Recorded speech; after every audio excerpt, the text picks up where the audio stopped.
Hey, how's it? I'm Dan, and welcome back to Breathing Underwater's Musicast. If you have listened to this podcast before, which thank you very much for doing so, you may have heard a few episodes ago, episode 22 of the Musicast to be specific, I did an episode where I looked back at all my old ticket stubs and reminisced and reflected on those experiences.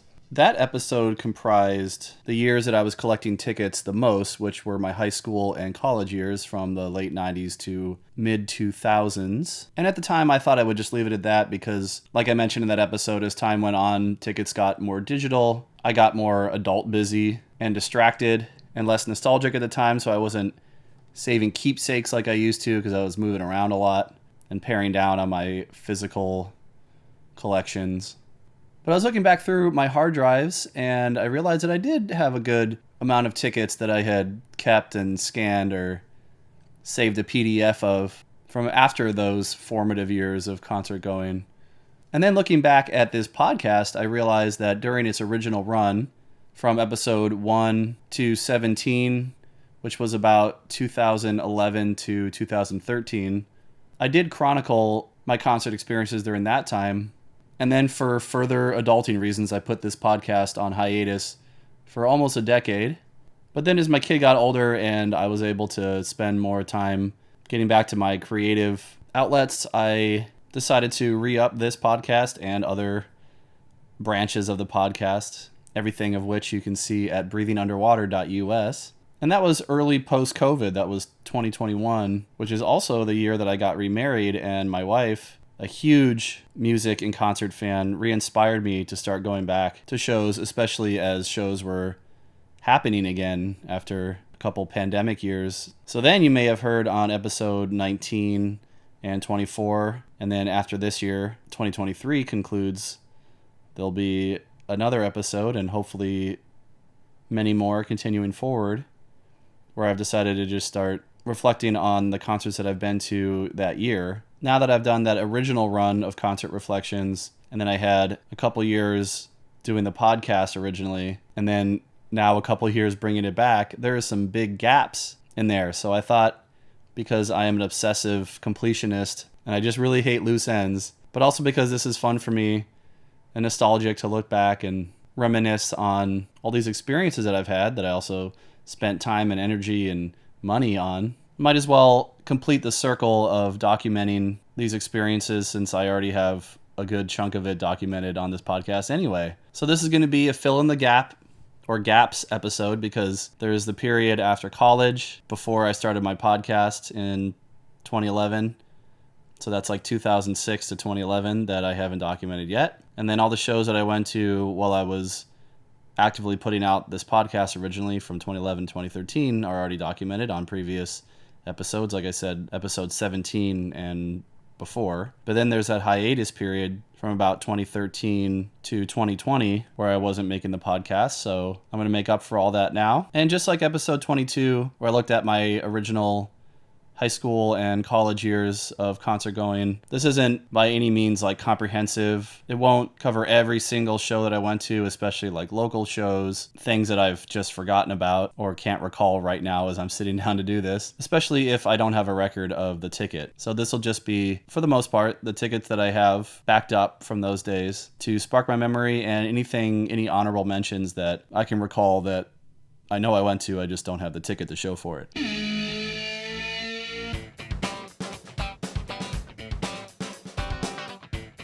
But real quick, before we get into all that, I have an honorable mention that I wanted to make sure I documented here because I forgot to in episode 22, because it looks like I didn't keep a ticket from those shows. I was listening to the band one day and remembered that I had seen them a couple times and neglected to mention it in episode 22. So just to tie up a loose end before I move forward, right before I went off to college, Throwdown, the Orange County straight edge hardcore band, was touring the East Coast, and they were playing on what were essentially like local hardcore shows because this was the original lineup of Throwdown, or at least the OG one before they got signed to Victory, I think, or was it Trustkill?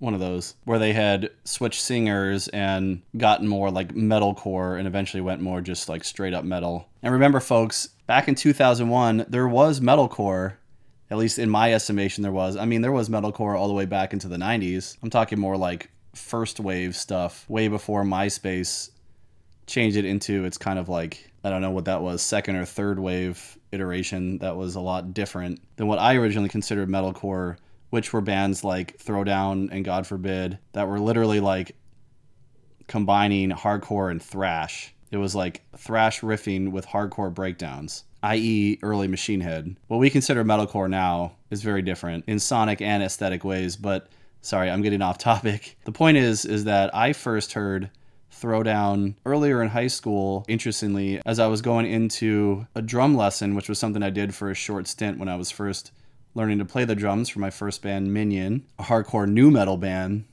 that you can see more about at breathingunderwater.us. But as I was walking into the practice room, the one next to me, somebody was taking a guitar lesson, and I heard what at the time was like the heaviest, most intense and groovy thing I had ever heard. And later I had to ask that guitar teacher, what was that you were teaching him on guitar? And he was like, oh, it was some small band from California called Throwdown.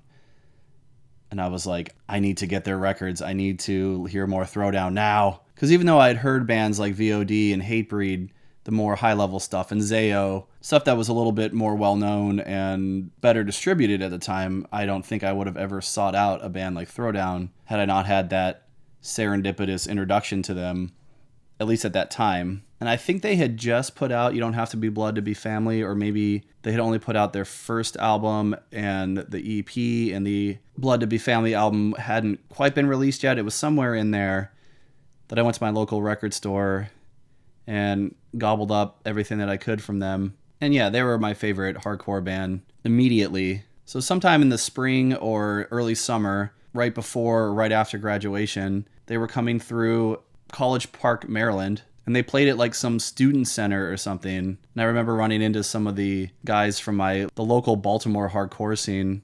And one thing I remember specifically is that he was a singer of a band that I forgot the name of now, and he was hardcore dancing in the pit before Throwdown for some other band and doing some kind of like martial arts arm swing thing. He allegedly dislocated his shoulder and was in such pain that he couldn't watch Throwdown, and he was so upset. So I felt really bad for him. But I mean, it was awesome. Like, they just played on the floor like I was used to with the local hardcore scene. You know, and to me, Throwdown was, even at that point, were like legends because they had such a big impact on me sonically. They were just so intense and so raw and kind of encapsulated everything that I loved about the sound of hardcore, where it was like straight to the point, but it still gave you that groove and adrenaline rush that was really all I wanted out of metal at the time. And as much as I love thrash and nu metal, hardcore just gave me exactly what I want. I didn't have to sift through solos and intros and builds and bridges and all that, you know, pesky dynamic songwriting. I just sometimes wanted to throw down, and Throwdown was the way to do it. This was also the time where I think they were best known for their inclusion on the Rap Meets Hardcore compilation. I think it was called Too Legit for the Pit. And it had all these bands like E-Town Concrete and Stretch Armstrong that were doing covers of like gangster rap songs from the 80s and 90s. And Throwdown, I think their biggest claim to fame at the time was doing the Baby Got Back song, which still slams. That song is great just by itself. I liken it to Korn's rendition of Kidnap the Sandy Claus on the Night Before Christmas soundtrack. Like, even if you didn't know that it was the cover of a Danny Elfman, you know, musical number from an animated film, that song is just incredible. And same thing with Baby Got Back. It's just so good, and they put in like these little micro breakdowns at certain points that my neck just hurts thinking about how hard I've headbanged to it in the past. So they played that, and that was a big crowd favorite. And, you know, all the great memorable kind of hardcore moments happen where, you know, the crowd would rush the singer and pile on for the scream along parts, and it was just so cool being right there on the floor with them. And I remember I got a hoodie of theirs, which I only got rid of a couple years ago. I had that thing for, at least like another 18 years. And not to get too self-indulgent, but there is a photo of me wearing it at the peak of Haleakala, the dormant volcano on Maui, that comprises most of the island. 10,000 feet elevation. In a video I did about my time there on my YouTube channel, youtube.com/breathingunderwater, just to put my money where my mouth is. That was my favorite hoodie for all of my adult life until it was so ratty and holy and tattered and torn that I had no excuse to keep it anymore. But the funny part about it was that even though I was in a band with some straight edgers and I listened to a good amount of straight edge music, and I didn't imbibe any indulgences when I was in high school. I never subscribed to the label of straight edge. I never put X's on my hands like my bandmates would at shows. And so it was a big faux pas for me to actually like don clothing that proudly announced itself as straight edge. The front just said the edge is strong under Throwdown, and the back had the big X's that took up most of the back, and it had some slogan about like straight edge for life or something. But for me, I wasn't comfortable announcing that kind of thing because it wasn't something that I like actively subscribed to. So I remember, because my wonderful mother taught me to sew early in life, I sewed a big patch across it and then kind of crudely hand embroidered the Throwdown symbol, which I found later was just a Texaco symbol. But then finally, years later, I took off that patch and just went with it as it was meant to be, because what do I care? Even though I've never labeled myself as straight edge. It's just a hoodie, who cares? So then fast forward several years when I was in college. I don't think I mentioned this one either in episode 22, and Throwdown had gotten more notoriety and had changed singers, and I don't know if they had any original members left at this point, maybe one. And I think they were still touring off of their Haymaker kind of reinvention of themselves. This was when like Trustkill, I'm pretty sure it was Trustkill, not Victory. Hatebreed was on Victory, right? Trustkill was like at its peak in terms of having like every known hardcore, post-hardcore, metalcore, early metalcore kind of bands. What was it, like Hope's Fall and Norma Jean and stuff like that. And they were doing, I don't know if it was a Trustkill sponsor tour or just happened to be a few bands on the label. But I remember seeing Throwdown with Norma Jean, and I'd heard a little Norma Jean. I was interested to see him, but I really went to see Throwdown at the Trocadero in Philly. So this was probably somewhere between 2004 and 2006. And I love Haymaker. It's one of my favorite albums ever, but it's definitely different than the kind of Throwdown that I was originally attracted to. It was more tough guy hardcore, which was fine because it fit into that Hatebreed mold more. And I really appreciated the down-tuned guitars and how they reworked some of their older songs like Raise Your Fist and Walk Away into that newer style. But man, when they came out on stage, all I remember was that the place went insane, like the whole place. I've been to very few shows where somebody says, I want to see, from front to back and left to right, I want to see this whole place go off. But like Throwdown just came out, and I think they probably started with Never Back Down, and like as they started, I mean, them and Hatebreed and Slayer are probably the only shows that I can think of where like literally the whole place just lost their minds, and it was awesome. And I think that might have been the last time I saw Throwdown, because then they put out Vendetta, which I enjoyed, but it got more metal than core. And then they went into their Pantera phase, which I still was mostly on board with because the songs were generally pretty good, but I don't think I went out of my way to go see them, if I remember correctly, because their whole like Pantera homage was just a little too on the nose for me. But anyway, I just wanted to give that shout out to Throwdown, just like I did with Hatebreed the last time I did one of these episodes.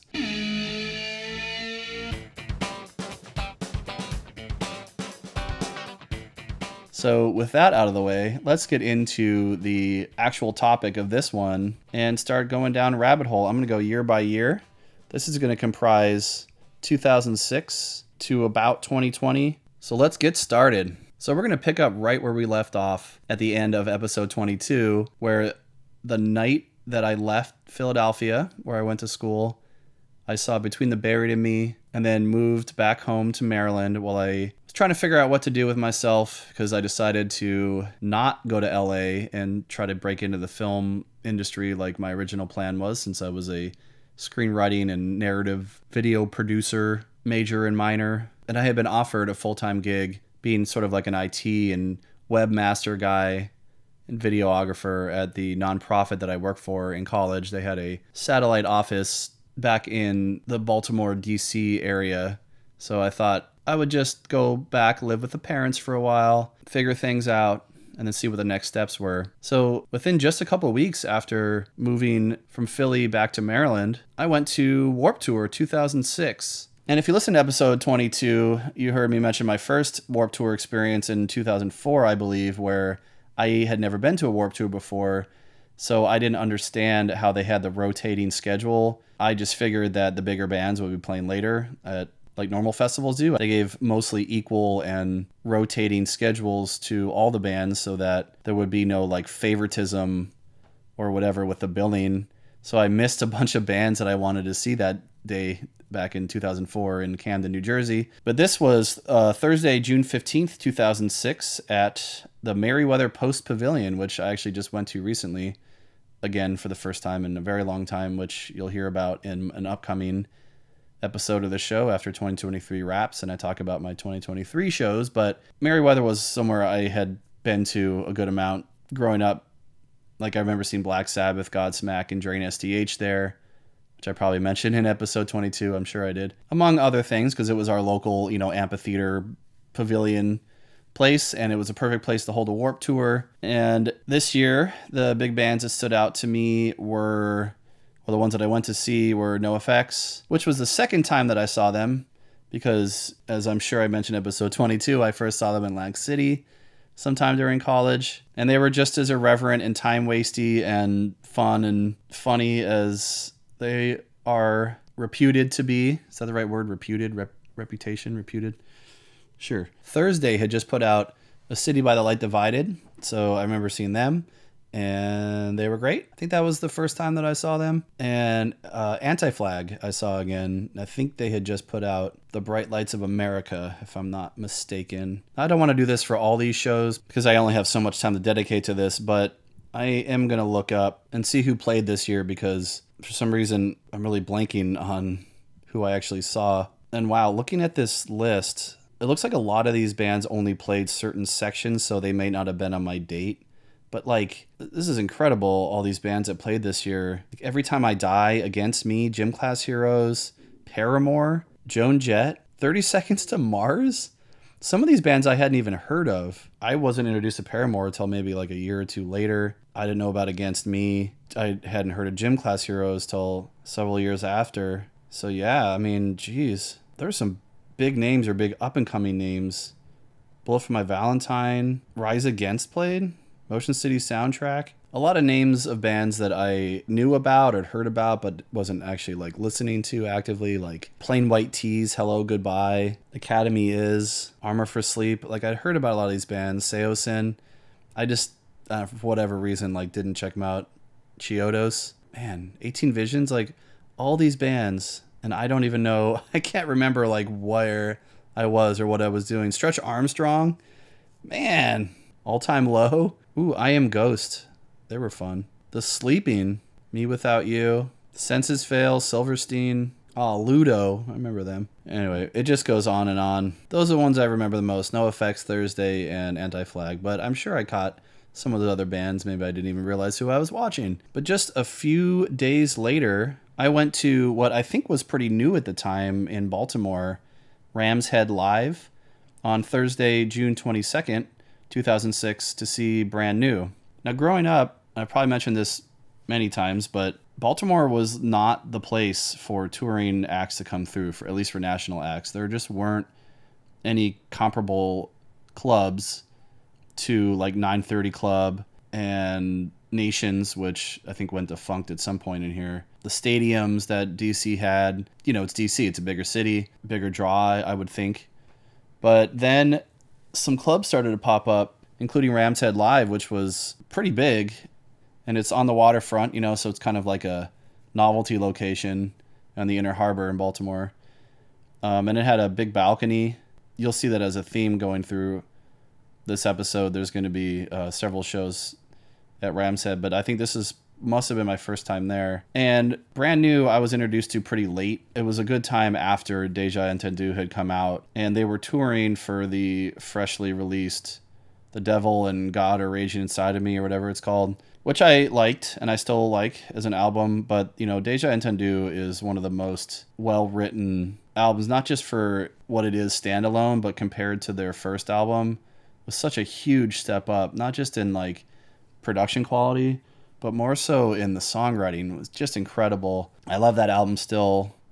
I know that whatever his name is, the singer, turned out to not be a good person, allegedly. And I really haven't kept up with or enjoyed Brand New's output since The Devil and God for the most part.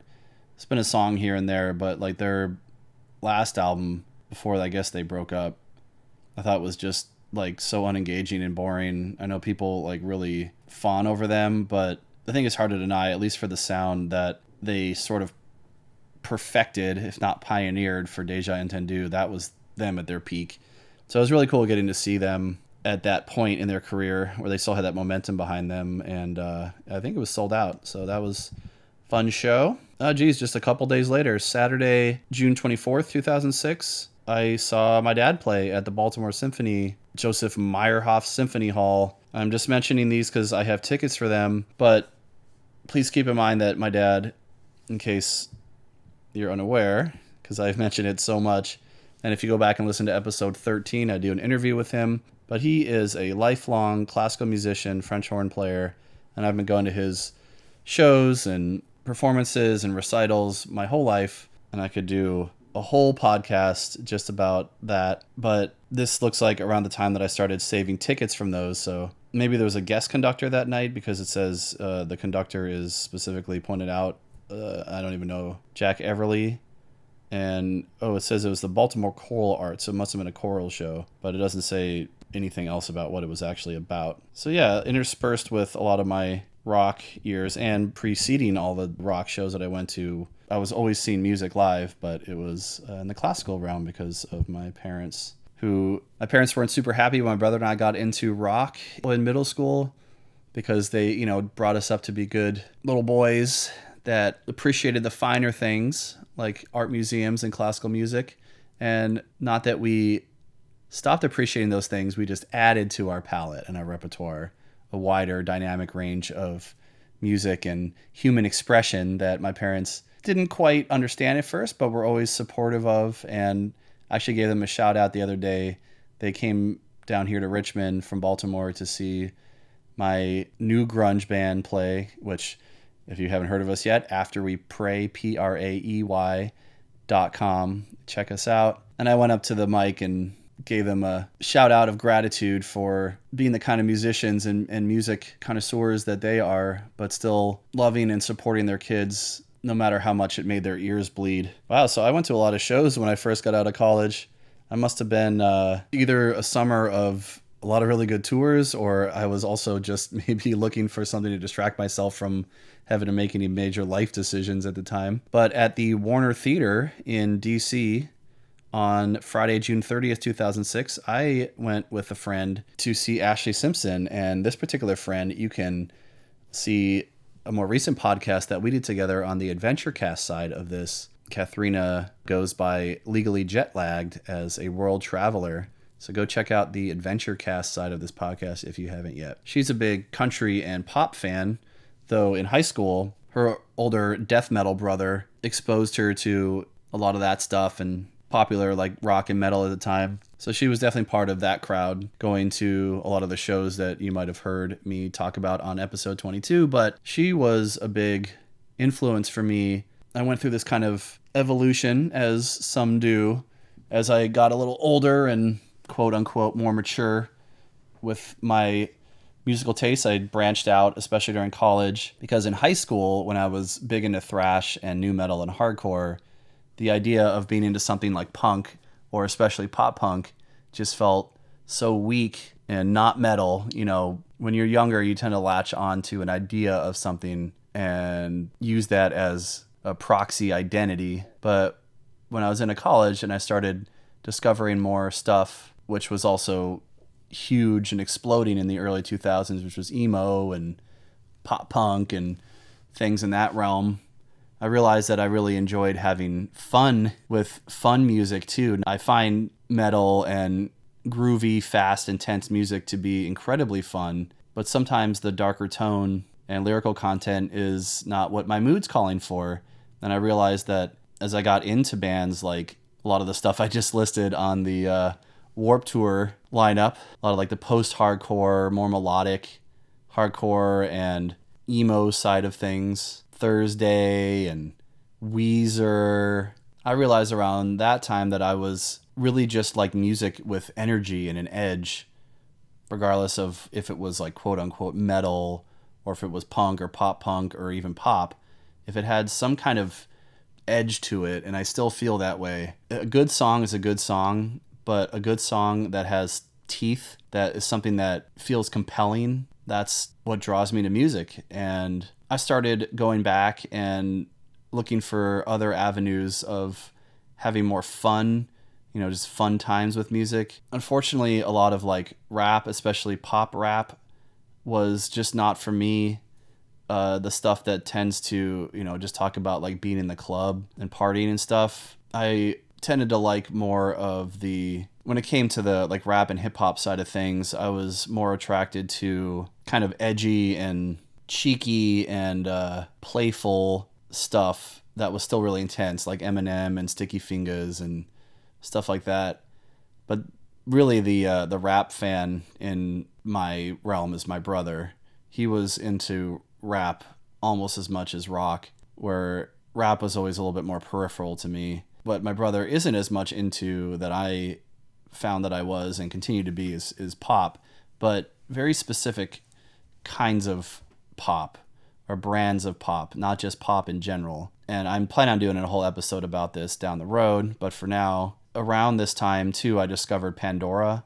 So I would put on like a Britney Spears or Christina Aguilera station and look for other stuff to bubble up that was like in that realm, but maybe had guitars. And I realized that I really adored and loved the energy of female-fronted pop rock, or I'll go with rock pop, like rock music with a poppy tinge. That's why like pop punk started to work for me too, even though I never really got super deep down that rabbit hole. I was always more at the Blink-182 level, and still am. Like, I tried out other stuff like Newfound Glory, but that stuff was just a little too whiny for me. If it came to more like pop punk, I like the more edgier, emo-ish pop punk. And actually, the first song that really drew me to Blink-182, I guess I'll talk about them more in a little bit, was Stay Together for the Kids, because it was so emo-tinged and not as pop punky like their older stuff, which was,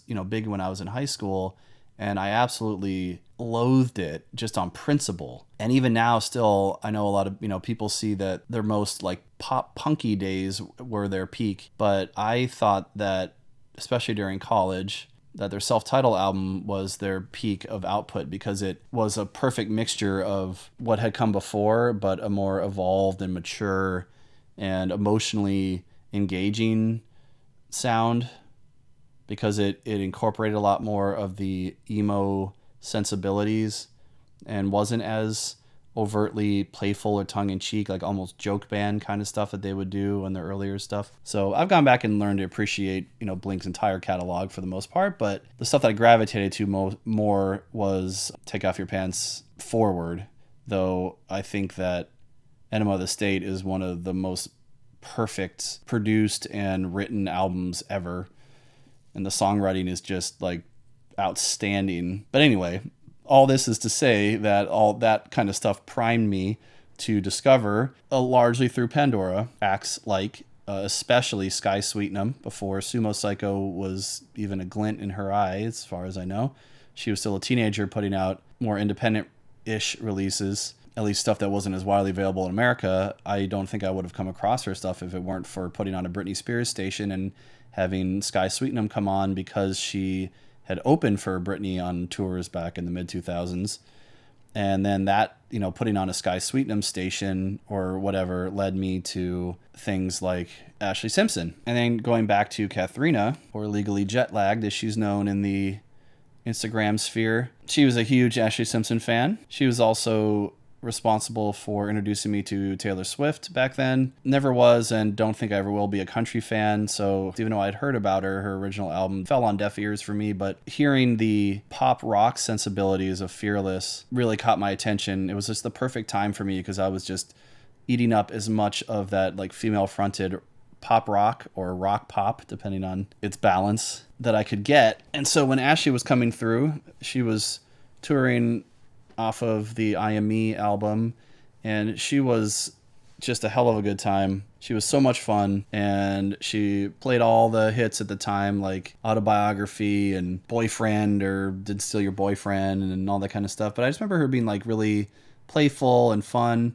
I'm pretty sure she had that lip syncing controversy on SNL before this, so I had known about that, but she definitely wasn't lip syncing in here because you could hear her breathing and like struggling to hit some notes and stuff. But that's one thing I've always found really endearing about her is that she definitely doesn't have like the range and innate vocal ability that some of her peers do, but she plays to her strengths, and her songs were always like really catchy and fun. And then a couple years later, she put out her Bittersweet World album, which again, I'm going to talk more about this on a whole separate episode. But to me, that's one of the best written and most diverse and interesting albums that I own. So it was really fun seeing her during her rock pop days. And this was at, again, the Warner Theater in DC, which was a theater. So I think it had seating like all the way to the front.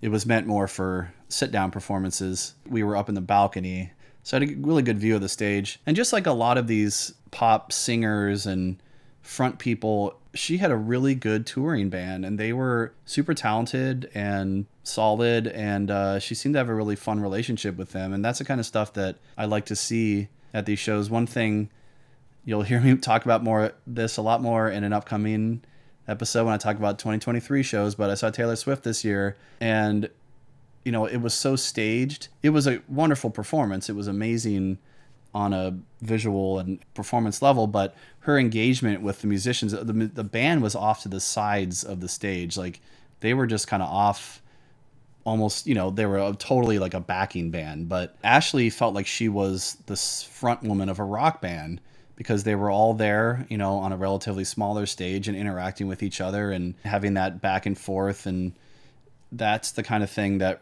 also really made me appreciate the poppier side of rock, was when it still felt like a rock show, or it had rock feel, and all the stuff that I love about the engagement factor of rock music. There is a show, there's a performance factor, but there's also an authenticity a lot of times to it that makes it more compelling and engaging than more like completely, like pre-packaged, I guess, music, you know, overly produced, however you want to say it. So that was a great show, and I'll always remember it. And I really wish that Ashley would put out more music, but who knows? Moving on. Sunday, September 17th, 2006, the resurrection of the Family Values Tour with, and I'm reading this from the ticket, with Korn and the Deftones.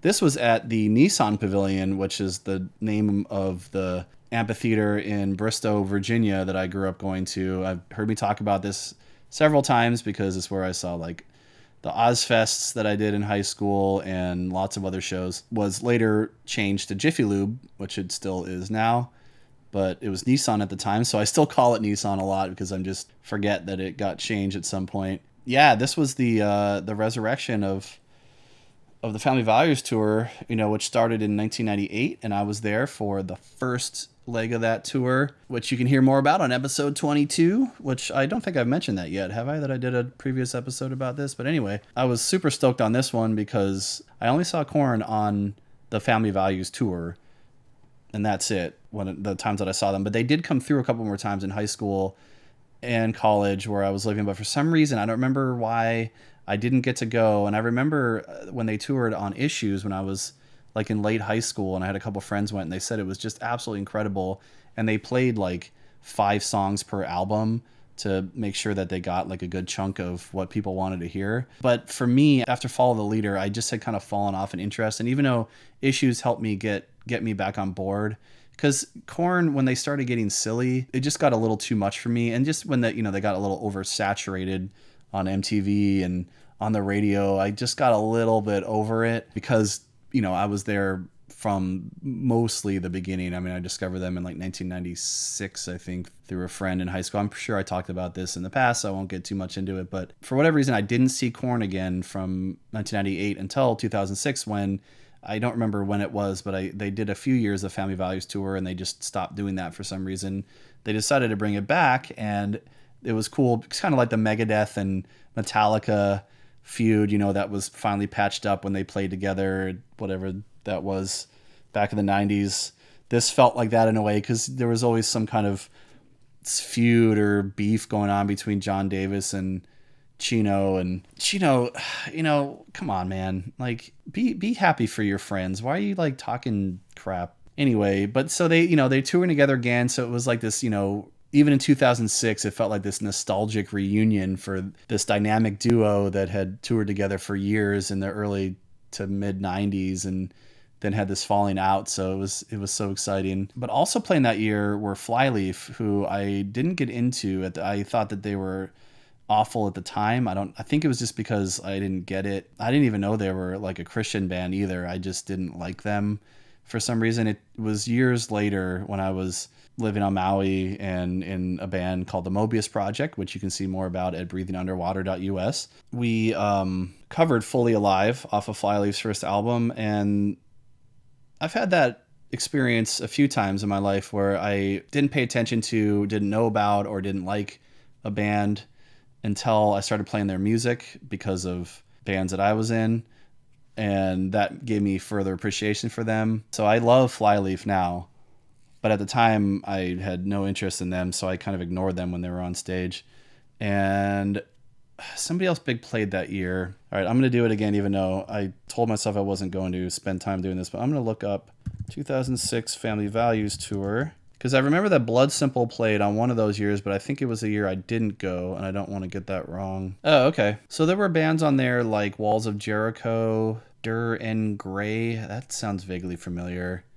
Even Stone Sour, that I don't remember seeing. It looks like some of them were only on select dates. Oh, but Bury Your Dead. That was the other one that I remember seeing that year. And I think that was the only time that I got to see Bury Your Dead with their original singer until they took on, I don't remember his name, but the next guy, who I found out later is from Richmond, Virginia, where I live right now. So that's something. I was introduced to Bury Your Dead around this time. I don't think they had yet put out their second album, which I'm blanking on the name, but it was the Fairy Tale one, which I thought was an absolutely brilliant concept album, and it's still one of my favorite hardcore, metalcore, whatever albums because of that, and just because it's really well written and sounds great.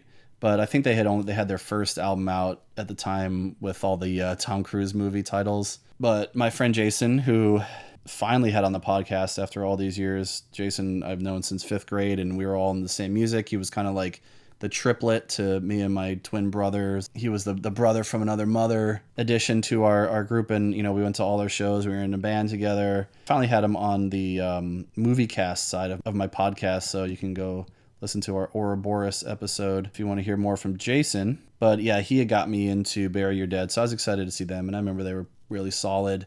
Deftones were great, but I remember this was when they were touring off of Saturday Night Wrist still, and they were getting more and more kind of dissident. I don't know if like shoegaze was a term that they were associated with it all the time, but they had a lot more ambiance to their sound and vibe, I think they call it now, than they did in their first few albums. So I had never seen them in a venue that big and outside. I'd always saw them in a club before that. So I was curious, and they were great, as they always are. But I got to say, Korn totally stole the show. And I wasn't super surprised, because Korn has a bigger, groovier sound anyway. But Korn was perfect in an amphitheater. And I had pit tickets, so I was jumping up and down in the pit the whole time. So I was never a big mosher, but I was a very physical interactor with music, and it's one reason I play the drums. So I was always that guy that was kind of like maybe on the edge of the pit, or just sort of walking around and just like headbanging or jumping up and down, and maybe once in a while like bumping into somebody, but I was never like a big mosher. because I was skinny and weak and I didn't want to get hurt. And I'm just not I'm a lover, not a fighter. I didn't like getting super aggressive, but yeah, Korn just made me want to like move my body, you know, and just go crazy. Whereas Deftones, a lot of it just, I think, got lost in translation in that outdoor setting. I know they've been doing outdoor stuff for a long time, but I'd never seen them outdoors. So I was always used to a more intimate feel with them, and you could really hear like Frank Delgado and the stuff that he was doing to add extra layers and all that kind of stuff. But being outside, I remember feeling just a little bit let down because it just didn't feel as intimate and as big as their brethren Korn did. And this was Korn touring off of See You on the Other Side, so Head wasn't there. So I only got to see Korn that one time with Head on the first Family Values tour back in '98 on Halloween, which was cool. But man, still to this day, like I get goosebumps just thinking about that show. And I haven't seen Korn since then either, so I'm really glad that I got to see them, even though it was a bummer that it was without Head. And I know a lot of people jumped off the Korn wagon at the time, or that was a disillusioning for them when Head left and they had like the masks and they had like a big drum on stage that they would hit, and people didn't love it. And yes, it's not their best material, but they did add some interesting aspects that they'd only toyed with a little bit before, like with Got the Life and stuff, where it was more kind of like rhythmic driven and dancey to a degree. I remember Dave whatever, had said that he had to like go back, and even though he thought the beats were simpler, but it was harder for him to like stay in a groove, like a dance groove. So he had to like practice with a lot of dance music at the time to get used to the kind of rhythms that they were playing on this album. And that really did translate to the live show because it just felt like super groovy. And I remember at one point they like disappeared off stage, and then they reappeared out on the lawn to do a unplugged version of Hollowed Life or whatever off of Untouchables. That was cool. And John was just super, he like having a great time. He was like super personable and seemed, you know, so grateful and honest and everything, all the stuff that you always hear about him. And it was cool getting to see Monkey, you know, he get the spotlight a little bit as a guitarist, because the touring guitarist, whoever that was wearing one of those like big weird Alice in Wonderland bunny masks or whatever, and they were standing in the back. So yeah, Korn killed it, and apparently to this day they still are, so go Korn. All right, big break in time here, because that was in September. Now we're jumping forward to December 4th on a Monday, 2006, and lo and behold, Deftones again. This was at the 930 Club, and they were still touring off of Saturday Night Wrist, which is crazy. Like, I think I had seen them towards the end of college too, when they were touring off for Saturday Night Wrist. So that was a long album cycle there. I don't really have much to add about this one. It was just, but I do remember seeing them in a club again was absolutely reaffirmed what I just said about seeing them outside for the first time. Was like, that was what the Deftones were best at for me. That's where they were in their natural habitat, was like a smaller club where you could just have a more intimate proximity to them. And because, you know, especially because Chino is so interactive with the crowd and everything, and has no problem like throwing himself in there, but also just sonically, like you could just hear them better and more comprehensively in there. So and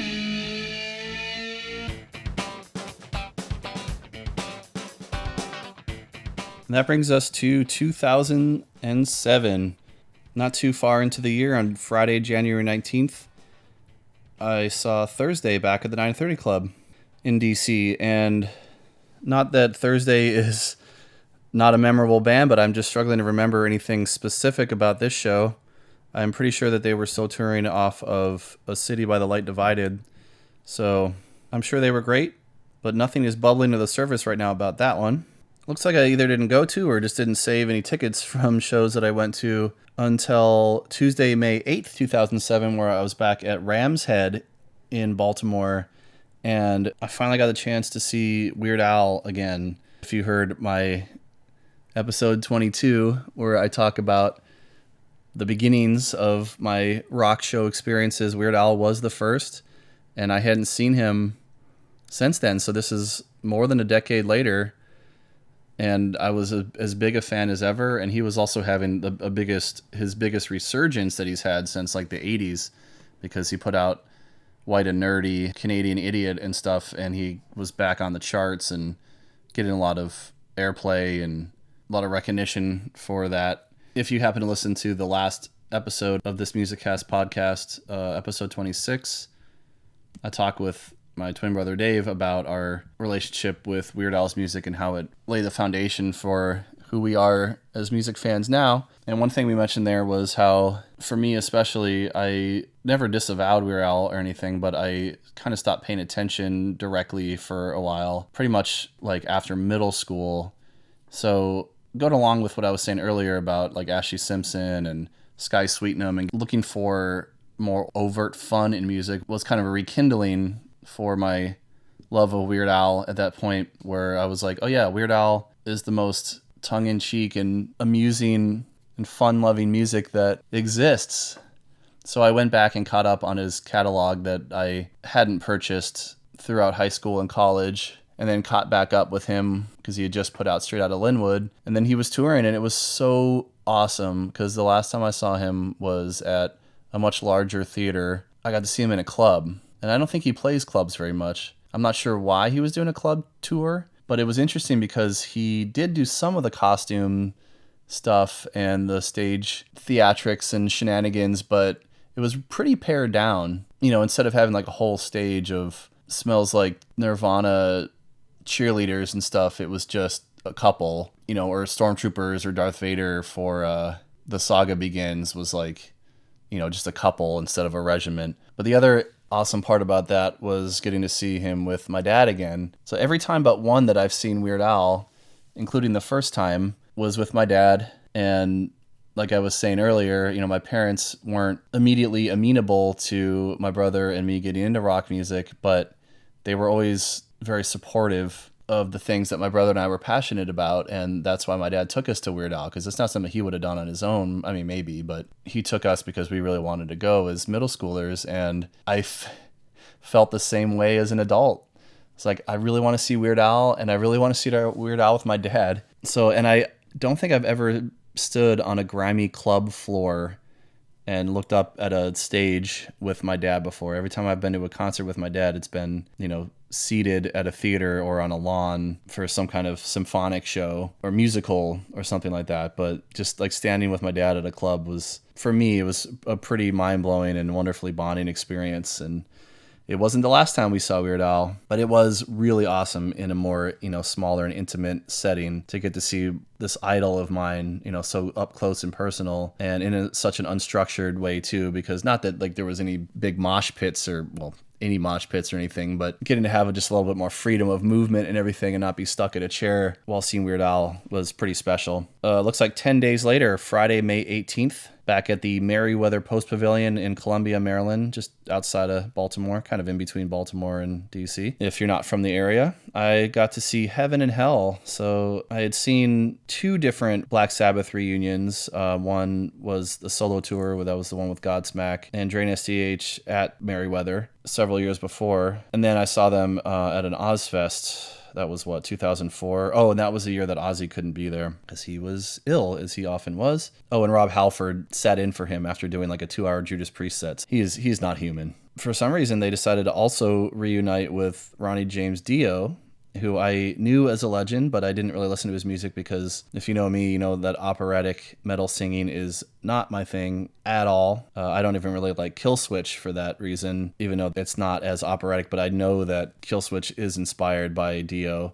But I also know that Dio is a legend and a god and the devil and all those things to metal, and nothing but respect. This was a kind of a novelty show for sure, because I knew I was going to go see a legend, even though I didn't know that era of Black Sabbath's music anywhere as well as the Ozzy years. But also playing that year, I believe, was Megadeth and Machine Head. And Machine Head had just put out The Blackening, and I think Megadeth had just put out, I don't remember what it was called, but it was the one that it was about the UN and stuff. So it seemed that after the Risk and The World Needs a Hero, or whatever that album was, those dark years for Megadeth when they were kind of falling off, they were having a bit of a resurgence, even though they had lost Marty and Nick, and that was the Megadeth era that, I felt the most connected to. But still, they were thrashing it up again, and Machine Head was on top. They had their waning years, even though I never fell off with them. I don't care what anybody says. I think that Burning Red was a masterpiece for the genre that it was, which was different than what they had started with, but it was still a masterpiece album, largely thanks to Ross Robertson, of course. And I can listen to Supercharger anytime. It is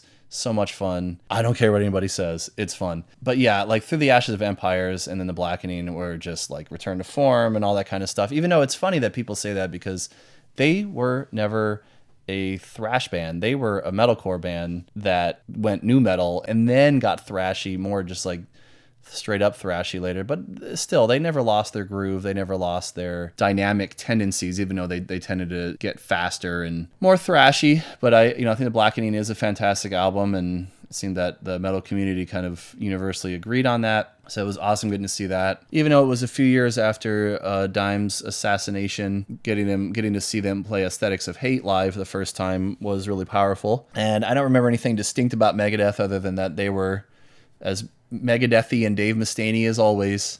And I think they mostly played like older stuff and then brand newer stuff, and they skipped a lot of the 90s fare, which is a bummer because that's, my favorite output of theirs. That's just because that's when I discovered them and grew up with them. And then, I got to see the man himself. Got to see Ronnie James Dio, the guy that allegedly invented the devil horns and kept Black Sabbath alive, and had nothing but respect for him. Still not a big fan of his vocal stylings, but I can respect what he offered and how he influenced and changed everything for the music that I value now. It was really cool getting to see that. And, of course, getting to see the other, like, Tommy and Bill and Geezer, even without Ozzy. Actually, it was the second time I saw them without Ozzy, so I guess it wasn't that big change of pace. But just seeing those iconic legends was an experience that I am really grateful to have had. A couple months later, I was right back at Merriweather Post Pavilion again. This was on Saturday, July 14th, 2007, and it was the Decemberists with the Baltimore Symphony Orchestra. The Decemberists were a band I was introduced to through a friend in late college. And even though I haven't really kept up with them, I'm pretty sure that I mentioned in my episode 22 that I'll just apparently mention like every time I talk about a new show here. They were an amazing live band, and it was cool getting to see them with Baltimore Symphony. I don't remember if my dad played that show or if he just had comp tickets or if we just went because it was a Baltimore Symphony. It's quite possible my dad played that one, but I can't remember what shows that he played and which ones I just went to him with comprehensively because there's so many. But they were really cool to see with the orchestra. However, it was less crowd interacty like it was when I saw them in Philly a couple years before. But that, came with the territory of playing with an orchestra, and I totally get it. On Tuesday, July 24th, 2007, just 10 days after Decemberist, I finally got to see and fulfill a many years dream starting in middle school. Finally got to see Silverchair, and they had just that summer, I'm pretty sure, had put out their last album, which none of us knew was going to be the last album at the time, but the Young Modern album, which, like a lot of people, it had to grow on me. I liked some of the stuff on there immediately, but some of it I just was really not sure like where they were coming from or why they were writing music that sounded like that, because yes, they had changed and evolved over time, but they always had an edge to them that wasn't completely absent, but was definitely not as present, was intentionally not as present in the Young Modern album. But over time it did grow on me. I was disappointed but not surprised that they only played a couple older songs. I think they played Freak which Daniel kind of almost shrugged off as like a trip down memory lane or something. Like you could tell he really didn't want to play it. And they played Emotion Sickness, which was wonderful for me because, you know, I never got to see them before this, and I would have mostly wanted to see them on the Neon Ballroom tour. So I'm glad I did. And I think they played maybe one song off of Diorama, like Across the Night or something, but I don't remember exactly. But otherwise, they played almost the whole album of Young Modern. So, like, and they were great. Like, they were really, really good. And Daniel, for some reason, was wearing an eye patch. I think he said it was because he had tried to, like, do a solo on his guitar with his tongue the night before and, like, cut his cornea or something on his guitar. But, yeah, he was wearing an eye patch for most of the show. And I think he still did the tongue solo at our show. So he was silly, and he was very engaging, and you know, it was just awesome getting to see those legends, or legends to me, especially after Neon Ballroom, one of my favorite albums of all time. The other memory that stands out to me about this show, though, in particular, was the sort of harbinger of things to come, because I had recently gotten a video iPod. I was so excited about it because growing up, you know, all these years and all these shows, especially sitting through opening bands or just standing around waiting for, like, I mean, there were times where I'd be sitting there, you know, standing there after moshing for like Head PE and Spine Shank, and then waiting like 2 hours for them to set up for Fear Factory. And you're, you know, like sweating, but you don't want to lose your spot in the front. You're thirsty, got to pee, you know, like your knees are aching. And you're just standing there, and they're blasting music over the PA. You can't talk to your friends, or maybe you got separated from them during the last pit, and blah, blah, blah. It was just, after a while, I had no qualms with keeping my mind occupied while I was waiting for the show, the next band to come on, or the show to start, or whatever. There was, actually, I remember during this period, I started bringing like small pocket-sized novels. I was rereading a lot of stuff from like my middle school and high school years at the time, because I had got into Harry Potter in college, and I was like reconnecting with this more like kid-like sensibility of, you know, especially in college, having to read so much literature and so much heavy, dark, in high school too. It was like everything was like dark, depressing British literature. And I took a 2-semester course of like Western literature or something. It was just like the Iliad and Shakespeare, and it was just like, I just didn't want anymore. So I just wanted something like fun and to the point and entertaining, you know, and engaging and character focused. And so I'm reading these old novels that I had, you know, while I'm sitting there or like standing there at a show. I probably look like, I don't know, a nerd or an idiot, but I don't care, because like I said, I got so tired of just standing there staring at the back of somebody's head, or watching roadies put down gaff tape on the floor and check mics for the umpteenth time. So anyway, I'm at the Silverchair show. I just gotten this video iPod. I was watching, like, I think I downloaded season 4 of South Park, and I was watching that. And I remember the guy behind me was like, can't have a moment of silence, huh? Or something like that. Or like, can't have a moment where you're not plugged in. And I just wanted to be like, come on, man. Like, I know how it looks, but like, I've spent my whole life, you know, like just standing here waiting. Waiting is boring. But it's so ironic now, because like I was one guy, you know, in a crowd of hundreds doing this, and I got called out for it. Now everybody's on their phone, and this is what, 2007. So this is right around the time that the first iPhone came out, or was going to come out. So, you know, to that guy that decided to chide me for, you know, not being like mindful and meditative with my time. How's your smartphone going for you now, buddy?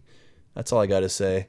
All right. Oh, we're back at the Meyerhoff Symphony Hall now on July 27, 2007. And I got to see Beethoven's Ninth Symphony. And I am going to guess that my dad played that night. So hopefully, you know, I got to see a legendary symphony with a legendary horn player in the mix. More symphonic stuff. This is at Wolf Trap, which is a place my dad played at a lot, but I only went to a couple times. So maybe it wasn't at Wolf. It says Wolf Trap presents at the Filene Center. I don't even know what that means. This is the Wolf Trap Opera Company performed The Magic Flute on Friday, August 17th, 2007. So I guess I saw The Magic Flute. I don't really remember that, but okay. I'm sure that I was awake the whole time. I'm going to also guess that my dad played that one, but I'll have to confirm with him. Oh, speaking of kind of like getting into emo-y music and stuff, I was introduced to a band around this time called The Format. You might know the singer of The Format became a huge sensation with his band Fun, period. I had never heard of The Format before this, so I had a friend that was into them, and I remember her whole thing was she liked rock music, but only when it was fronted by a whiny front guy. Because I was like, I was trying to like get her to listen to Metallica and stuff, and she was like, "Yeah, I don't. This is too tough. I don't like this. I like whiny front guys with guitars." So that like sums up The Format perfectly. And I didn't know their music very well before this. I had just been introduced, but we went together on Saturday, August 25th, 2007 at the 930 Club, and they were awesome. I'll never forget this show just because I was engaged the whole time, even though I barely knew any of their material. I forget his name now, but the guy that, became big with Fun. He was great, a great front man. He was like funny and entertaining, and he was just really engaging. And I remember that being a really, really fun show. And I'm glad I went, even though at the time I didn't know if I was going to like it or just be bored out of my mind and want to look at my iPod the whole night. Who knew? Monday, September 17th, 2007, back in Baltimore. See, now we have a theme going here, going back and forth between Baltimore and DC, because now Baltimore was becoming an up-and-coming place for national tours to come through. At Ram's Head, I saw Dropkick Murphys, and my brother was back in town at this point, and we went together to see Dropkick because I think he had not seen them before. I saw them in college, which you can hear more about on episode 22, and he was the one that got me into them. He was the one that kind of opened the door for all of this for me. Dave has always been a big influence on me. I can be very kind of stubborn, and I don't want to say closed-minded, but I can just kind of get in a routine and say, okay, I'm good. Like, I've discovered these bands and I'm good now.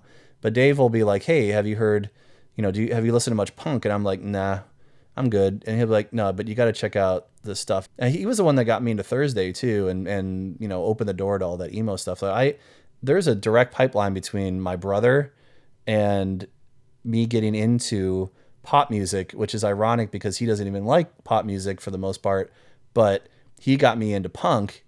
And punk got me into more upbeat stuff, got me into more pop punk, and then pop punk got me into, you see where this is going here. Anyway, but his introduction to punk too was Celtic tinge stuff like Dropkick Murphys that he discovered in college, and that's what he got me into, because the punk and the metal scene, even though hardcore was derivative of the punk scene, the DIY punk scene, coming out of the 80s, for some reason we just didn't really associate hardcore with punk.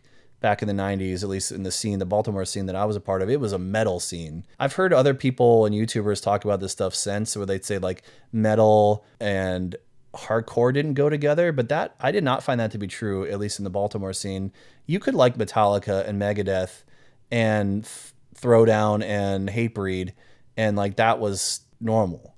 But it wasn't as normal to be into like the Germs and Sex Pistols and the Ramones, and also be into VOD and Snapcase. So like there was something a little bit different there. And just, the whole punk thing and the aesthetic seemed really kitschy. We had some people that we knew in high school that were like all out, studded leather jackets and safety pins and mohawks kind of punks. And it just felt a little kitschy, even though like we were wearing Airwalks and Jinkos and like triple wallet chains down to the floor and long hair and Metallica shirts. Like there was a uniform there too, but for some reason the punk uniform just felt a little too like uniformy. It was all stupid. What who were we to judge?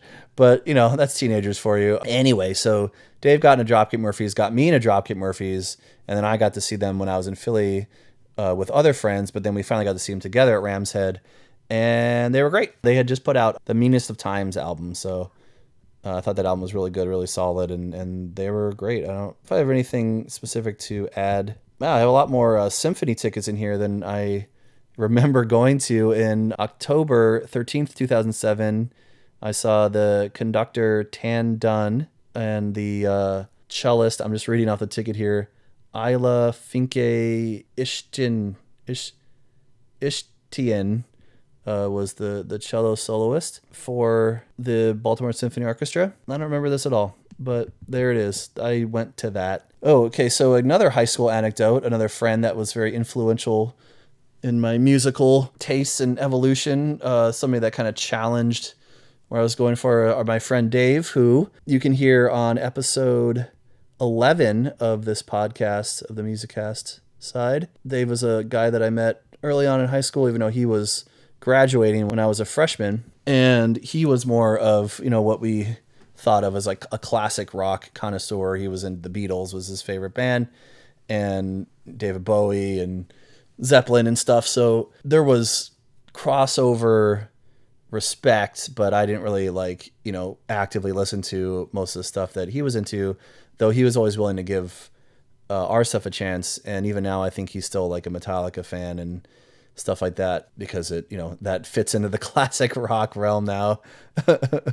But one band that he was really into in the 90s that he got me into is Superdrag. And I just remember, they had that one song, Who Sucked Out the Feeling? That was like their one hit. People thought they were a one hit wonder, and I guess they were when it comes to like mainstream stuff, but they kept putting out material and it was always pretty great. And Dave kept the door open for that. So when they did a reunion in the mid to late 2000s, and so we got to see them back at the 930 Club on Thursday, November 8th, 2007. And I remember it was just a really good show, and they played a good variety of their stuff, even though I think they played a lot more of their first album, which I understand, was like their formative, career-changing album. But to me, that album is the least dynamic and the most repetitive of all their stuff. It's good.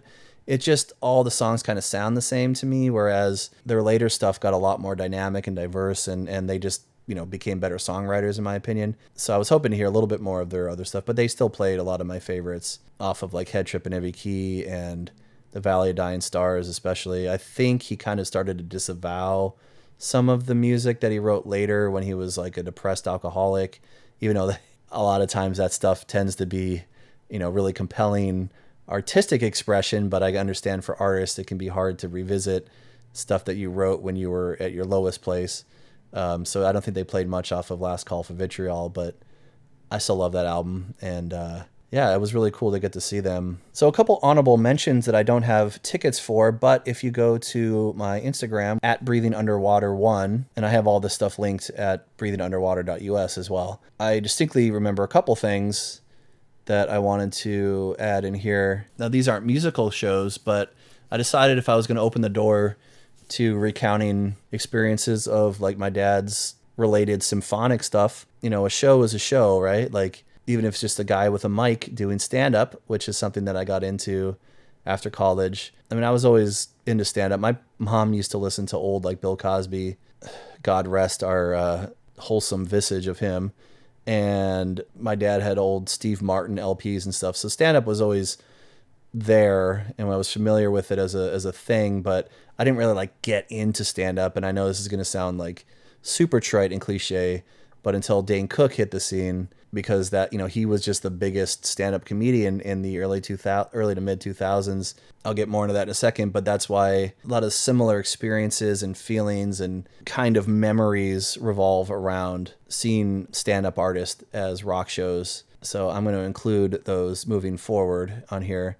And one of the first ones I got to see in that realm was Stephanie Miller, who is a radio talk show host. If you happen to listen to this podcast in general, you'll know that I recently did an episode about woke culture and stuff when it comes to Hollywood filmmaking.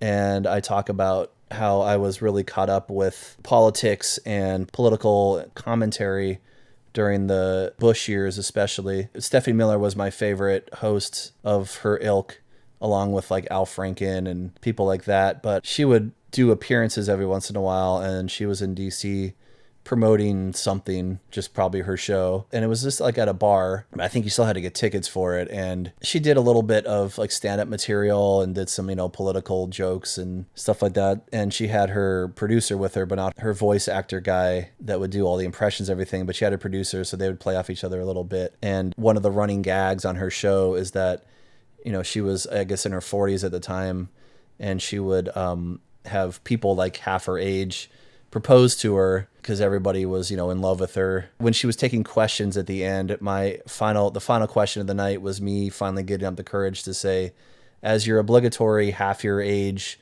marriage proposal, would you marry me, please? And she said yes, and I'm still waiting. I'm still waiting for her call back. So that was fun, and we got to take a picture of her, so you can see that on Instagram. Sometime that year, too, with my friend Katharina that I mentioned earlier, going to the Ashley Simpson show with, she was also really big into comedy, and we went to go see Brian Posehn, whatever. You know him. He does the Metal by the Numbers song. He always talked about metal in his stand-up. So we saw him at, I can't remember the name of the club now, but it was one of those famous comedy clubs in D.C., and I remember he was very entertaining and funny for, his branch of like reality comedy, because he doesn't tell jokes as much as he tells just anecdotes and embarrasses himself and stuff. But the biggest thing that stood out to me about that night was I had just recently become an educator, and I had to get CPR certified, and somebody fell down like out of their chair or something, and allegedly they weren't breathing for a minute. So somebody yelled, and it was during like the opening act, and somebody yelled out like, does anybody know CPR? And I just sort of instinctively stood up like, yeah, I do. And I was like, oh my God, am I going to have to do CPR? Like I'm so green. I'm so new to this. But then the person got up and they were okay. I guess they just like, I don't know, got lightheaded or something. But it was just one of those moments of panic, but also clarity that I was like, all right, this is it. I got to, save a life. And knock on wood, since then, I never been faced with having to use my CPR training, and I hope I never do. But I am appreciative that I've had the opportunity to do so, because if I ever do have to use it, hopefully, it will save a life and come in handy.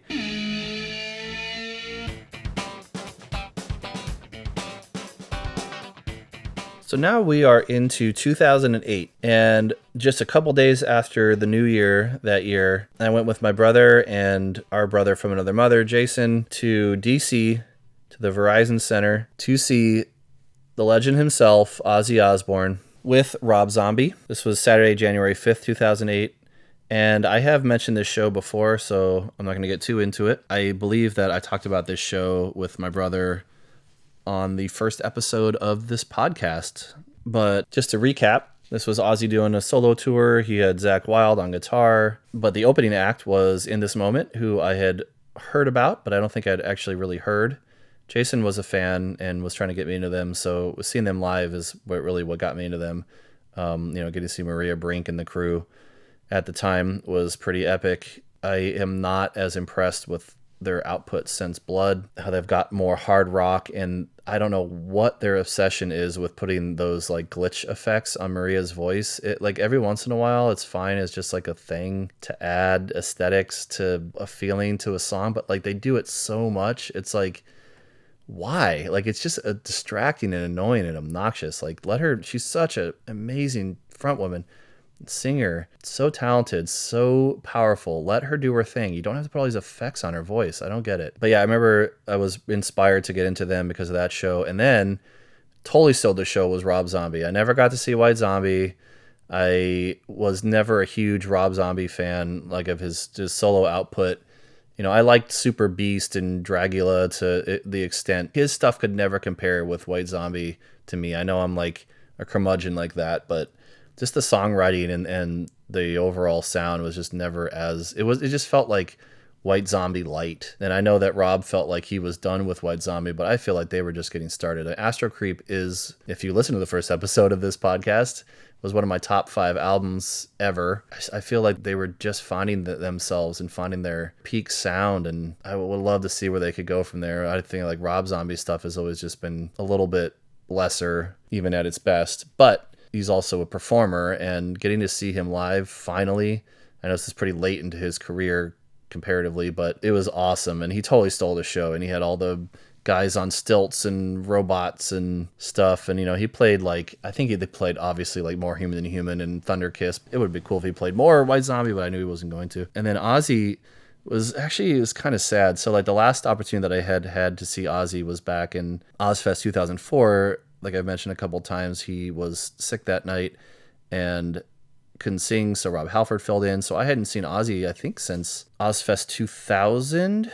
Yeah, when he was, it was solo Ozzy, and he wasn't with Zakk Wylde, so that was cool. So then getting to see him with Zakk Wylde was also kind of like a legendary thing, like the No More Tears era. But Ozzy unfortunately was just not on his game. Like he was really off pitch, and he just seemed really kind of tired and out of it. From where we were sitting, you could see the teleprompter. It was kind of oh, he doesn't remember the words to his songs. It was not that surprising, but still, I remember reporting that they don't remember recording Paranoid and stuff at all. So it's not surprising that he doesn't remember everything, but it's also it just seemed like he wasn't feeling well, or his energy level wasn't up. He kept kind of doing jumping jacks and then just stopping. And I admire his passion, but it just seemed like it was not healthy for him to be doing that. So we left early, especially because you could tell that Zakk was trying to stretch the time and give Ozzy a chance to rest. So he would do these 20-minute solos, and it was just the most diuretic guitar playing, and it was just nothing. And we were just all right, I think we saw what we came to see, and it was just kind of. So what is this, 2023, and Ozzy has only announced a partial retirement now, with still looking at prospects of performing somewhat. It's I thought he was done 15 years ago, and look where we are. So that guy, you've seen that meme, I'm sure, where it's we got to start thinking about the world that we're leaving behind for Willie Nelson and Mick Jagger, but Ozzy should be on that meme too, because he's obviously going to live forever. Okay, this one was really cool. This was January 18th, 2008. Jack Everly was conducting a symphony that I don't remember exactly what it was, but it had to be something like The Planets or something, one of those symphonies, because George Takei was listed as a narrator. He was there, and oh my, it was quite something. And my dad got to meet him, so I'm pretty sure my dad played these too, because I remember seeing some backstage photos with George was posing with the symphony, and my dad got to take some pictures with him, so he seemed super cool. And continuing with the symphony stuff, on March 8th, 2008, now with Marin Alsop, who had a long run starting around here at the Baltimore Symphony, who, by the way, was mentioned in last year's Tar with Cate Blanchett. So that was interesting. A fictional movie, but they mentioned several real conductors, but Alsop was the one that I was most familiar with because she was my dad's conductor for a long, long time. And then somebody named Emily Scala was a flute soloist, and that's all I got on this ticket. Otherwise, I don't remember. But what I do remember was the 930 Club on Wednesday, April 30th, 2008, was Anti-Flag. So I got to see them again in a bigger setting, because the last time I saw them at Warped Tour, but Warped Tour bands don't get to play 6 or 8 songs or something. But I got to see them at that little church basement in Philadelphia in college. So that was awesome to get to see them there, but getting to see them more, in a larger club was cool. And I'm pretty sure that this was the same show that Street Dogs was opening for them. So got to see Street Dogs. I don't know if I mentioned that in the last episode, in episode 22. There was a lot of tickets for shows that I don't think I had a physical ticket to, because I bought them at the door or whatever. But there was this place called the North Star Bar in Philadelphia I went to, that I saw a lot of people doing either it was their side project, or a smaller band at the time, like Street Dogs. That was a small place, but it was, anybody from Richmond would maybe liken it to a Canal Club or something. But I saw bands like the Street Dogs there, and Jonah played there several times, both with bands and solo. Jonah Matranga, that is, from the singer of Far and Gratitude and New and Original and all that stuff. But also, I don't know if I mentioned on episode 22 or not, because I don't remember if I had tickets to it, but I also saw the New Amsterdam's Matt Pryor from the Get Up Kids side project. And I know that I had pictures to Burton C. Bell's from Fear Factory, his side project Ascension of the Watchers. I have those on Instagram, but most of the pictures, I used to take tons of pictures because, this is before smartphones, people, but I had a digital camera, and I would take pictures of all the, local and indie shows, we'll say, that I went to, and a lot of them were at that North Star bar. I had all these, close-up front and center pictures of like Matt Pryor and Jonah, and of course Street Dogs, who completely like rock the place from top to bottom. They were like way too big a sounding band, even if they weren't as popular at the time. They were underground popular, but they had way too big of a essence to play a club that small. So it was really cool getting to see them. But all those pictures that I had from those years in college, I lost a hard drive like right after college. It crashed and I was never able to get anything off of it. Even, trying at the highest level, it was totally dead. That was a bummer. I also got to see, in addition to seeing Anti-Flag in a bigger club this time, Street Dogs was cool to get to see them in a bigger place too. And speaking of which, this says Hot Topic presents, big surprise here, Alkaline Trio back in Baltimore now, Rams Head live again. This was July 11th, 2008 on a Friday. Alkaline Trio was so weird. I know I mentioned this in episode 22, but when I saw them, their mixing was horrible. All you could hear was vocals and drums. And same thing like at this one too. Like the guitar, it was like no guitar in the mix. I don't know what was going on. It was so strange. And that was kind of disappointing, but still getting to see them was awesome just because, Skiba and everybody, they were great. But the next day, and this was in DC, so I went from Baltimore to DC, to see in 2 days to see two different shows. Saturday, July 12th, 2008, I got to see Weird Al again. And this one I think I went to on my own because nobody else was available to go with me, like my dad or my brother, who I would have wanted to see him with. But he was still touring off of Straight Outta Linwood, I believe. Having seen him in a club a year or two before was cool. But then now getting to see him on a larger theater stage. So the Warner Theater was also where I saw Ashley Simpson. And I think I was up at the balcony again, so I had a good view of the stage. And he did all the fun things, all the costume changes, and he had more backup dancers and that kind of stuff. And he did those fake edited interviews, those with celebrities. It's like parody interviews when he would do costume changes and things. And I just remember it being a fantastic show. No surprise there. And then on Monday, July 21st, 2008, back at Rams Head, was a Cavalera Conspiracy, the Inflict Tour. So this was when I was still on board and I was still willing to pay money to see Max, even though the writing was on the wall about where he was headed with just relying completely on like thrash nostalgia as opposed to moving forward like he had been through the 90s and early 2000s. But it was also like amazing to get to see him reunite with his brother, who, they had a falling out since the whole thing went down with Sepultura. And I knew that, in addition to that Cavalera Conspiracy, the first album, which I thought was okay, but I have not been able to return to it, enjoy it very much over the years, but it's solid. But I knew they were going to play a lot of Sepultura stuff too, and like I think they played everything from Arise to Chaos AD and Roots stuff, and getting to see Igor play that stuff live was something I thought I was never going to get to do, at least with Max in the lead vocal spot. So that was really cool. I was really glad to see that. And if I remember correctly, this was also a tour that included Bury Your Dead with their newer singer at the time, who I didn't love the direction they were going with adding clean vocals, because one thing I loved about Bury Your Dead was their more throwback, early Throwdown, kind of feel with just solid, straight up, groovy, syncopated guitar and double kick hardcore. It was simple, it was straightforward, and fun. But they were really good live. I remember that singer was very engaging. And again, later I found out he was from Richmond, so that's worth something, I guess. He's from a place that I live. How about that? And also, I gratefully got the chance to see Dillinger for the first and only time. I was never a big Dillinger fan or of that whole brand. Like I said, I checked out Norma Jean and liked some of their stuff, but I just never really like got into them where I could just put them on anytime. Dillinger was somebody that I was familiar with and I knew what they did, but I just like their music, a lot of it was unlistenable to me. Like Candiria was about as far as I could go with that sort of sporadic, spontaneous, fusion-y, I don't even know what's the term for that kind of stuff. It just insane core, insanity. And they did not disappoint. I mean, they were insane. They were jumping off of cabs and spinning their guitars around like crazy. I mean, if they didn't have strap locks on their guitars, I was worried for the safety of the crowd, because like anybody could have been impaled at any time, and they were nuts. So like that was unforgettable and awesome. And that's a good tour right there. Like Bury Your Dead, Dillinger, and Max with Igor. Heck yeah. And then still Nissan Pavilion, not Jiffy Lube yet. The Rockstar Energy Drink presents Mayhem Festival.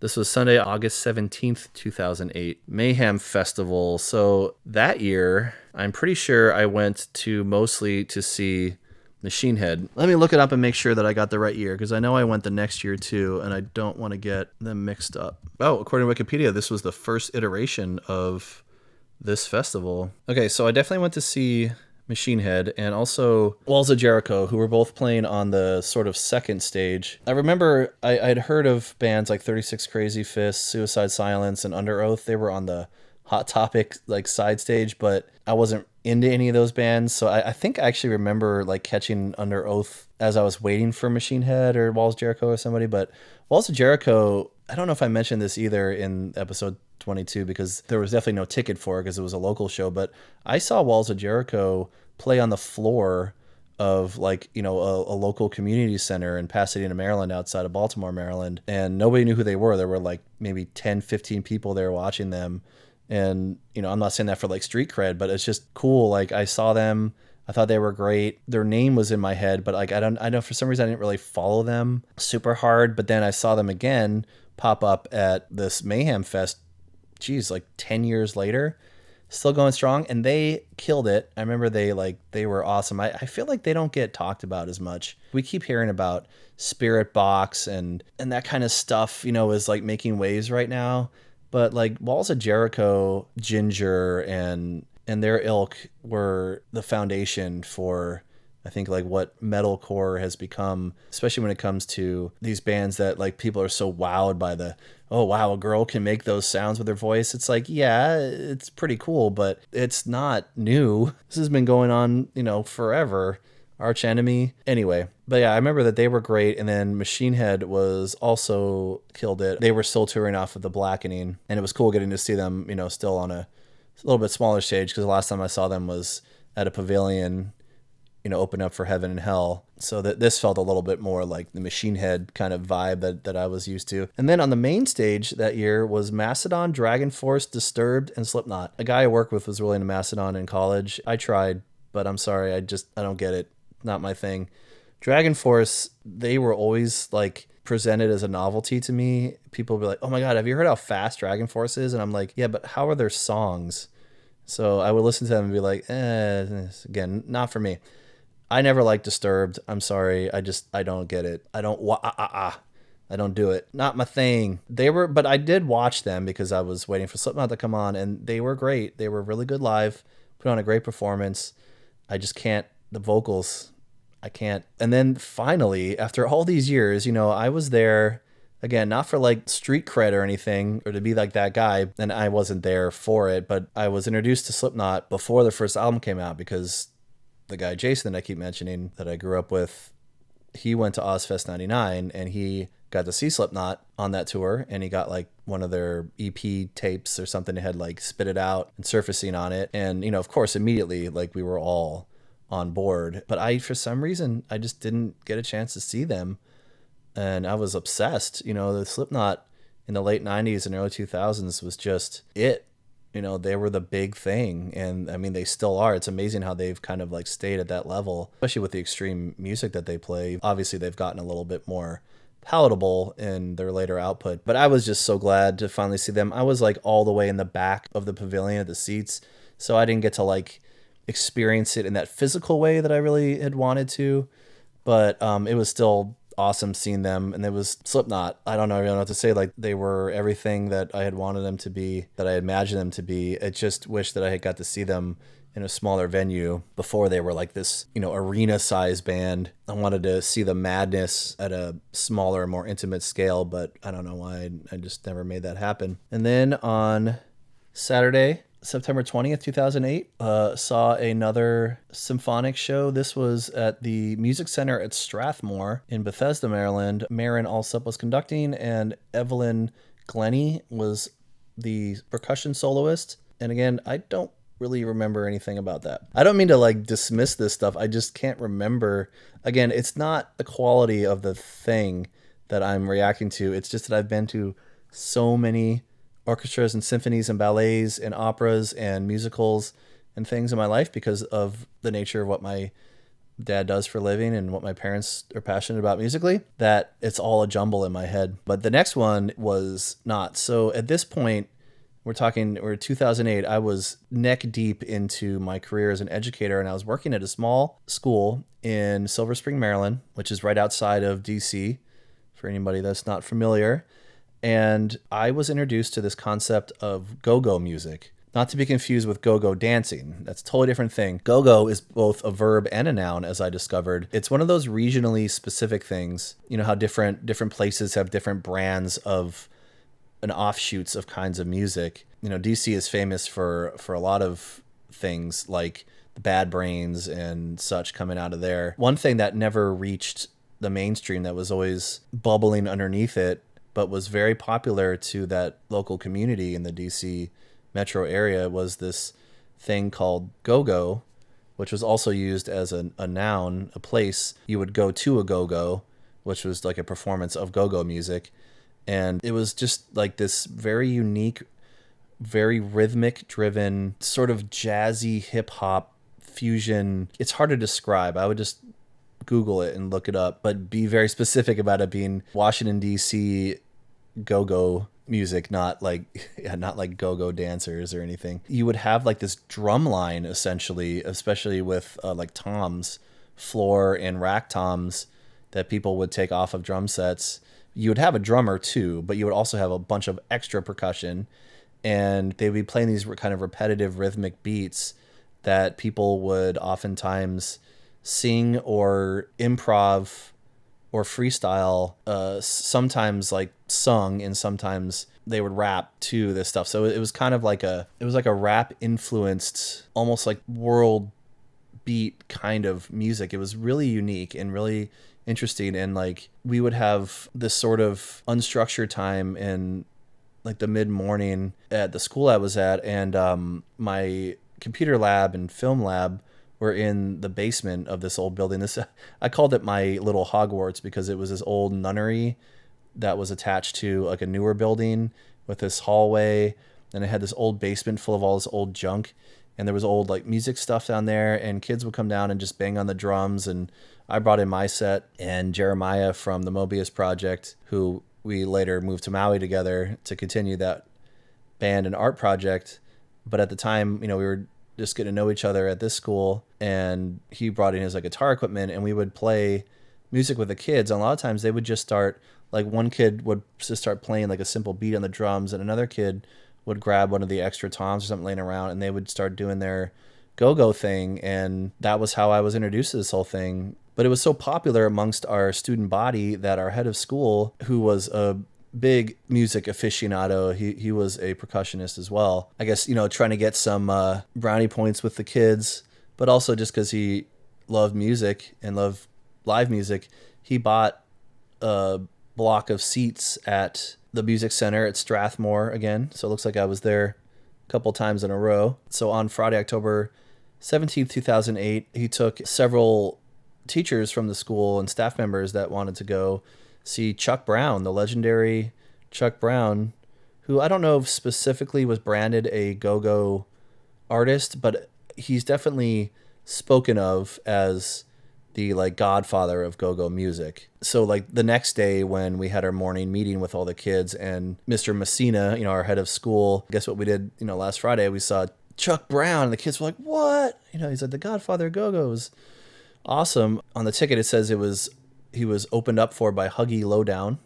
I don't quite remember them, but I do remember Chuck Brown. It was very R&B and jazzy kind of stuff. There was definitely a lot of improv and jamming, but you could hear the sort of go-go like beginnings in a lot of his stuff, especially in the jamming parts. There was a lot of percussion and a lot of just like vocal scatting and stuff. It was really unique. It was really cool. I hadn't heard of Chuck Brown before, but after that point, I was like, felt, you know, like my musical education and repertoire was expanded greatly. And I'm really glad that I not only had the experience to be exposed to that kind of music, but to get the chance to see somebody who was credited as being one of the major beginners of that music. It was just seeing another legend. It was just really humbling and awe-inspiring in that regard. The last show I have a ticket for that year was Oasis. I was not an Oasis fan, growing up in the 90s. Just wasn't my kind of thing. They were way too inoffensive and light as an alternative act for me to be interested in, but I was familiar with them, their hits at least. And there was a band, I don't even remember what they were called now, but there's a band opening up for them. The reason that I even went to this, the friend that I had mentioned before that wanted to go see the Format also wanted to see another whiny guy band that opened up for Oasis. So this was at the Patriot Center in DC on Saturday, December 20th, 2008. And because of traffic or something, we got there a little bit late and we missed most of the set of that opening band. And so she was definitely bummed about that, and I was bummed for her. I don't even know if we were planning on sticking around for Oasis because she wasn't a fan either. But we decided, since we were late and we paid for this, we didn't want to have it be a total waste. So we stuck around for Oasis, and they were incredible. They were so big, and their sound was so full, and they rocked really hard. Like, I didn't realize that they had so much like rock music. I thought most of their stuff was more, like radio friendly, kind of like lighter fare. But even that stuff, when they played like Wonderwall and things, it just sounded huge.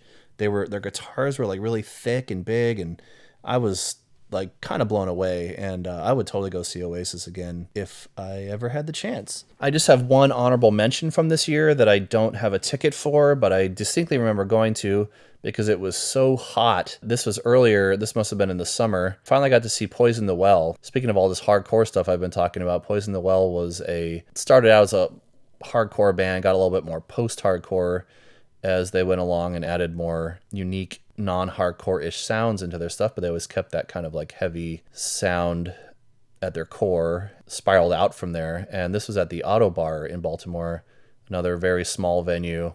And this was the kind of venue that Baltimore was most known for, and the kind of acts that would come through were these like small, off the beaten path acts when I was growing up. I just remember that they were like really awesome. And I think they were still touring off of You Come Before You album, which was controversial because of what people wanted from them as opposed to what they were doing. But I didn't know their earlier stuff before I heard Tear from the Red.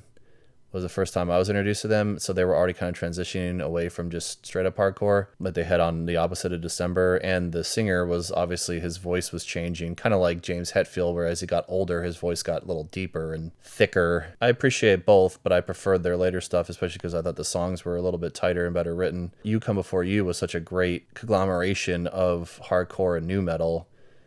And it was just so creative, and it was really dark, and it just, I don't know, it all worked perfectly for what they were going for. And it's still an album that I love to put on now. And they rocked the place. I just remember it was so hot, and I don't know if there was like any AC, and if there was, you couldn't feel it. We were just baking in this like sweat box. It reminded me of hardcore shows in high school.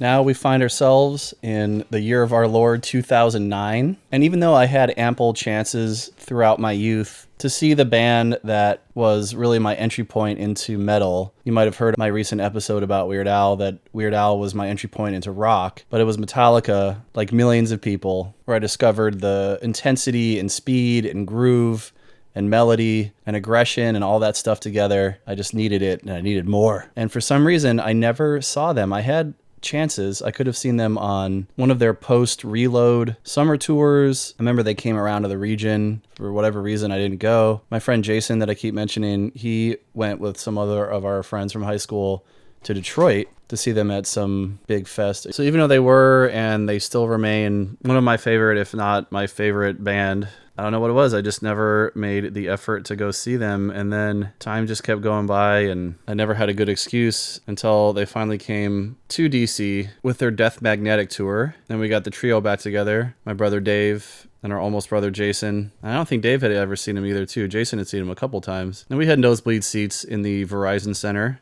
on Thursday, January 15th, 2009.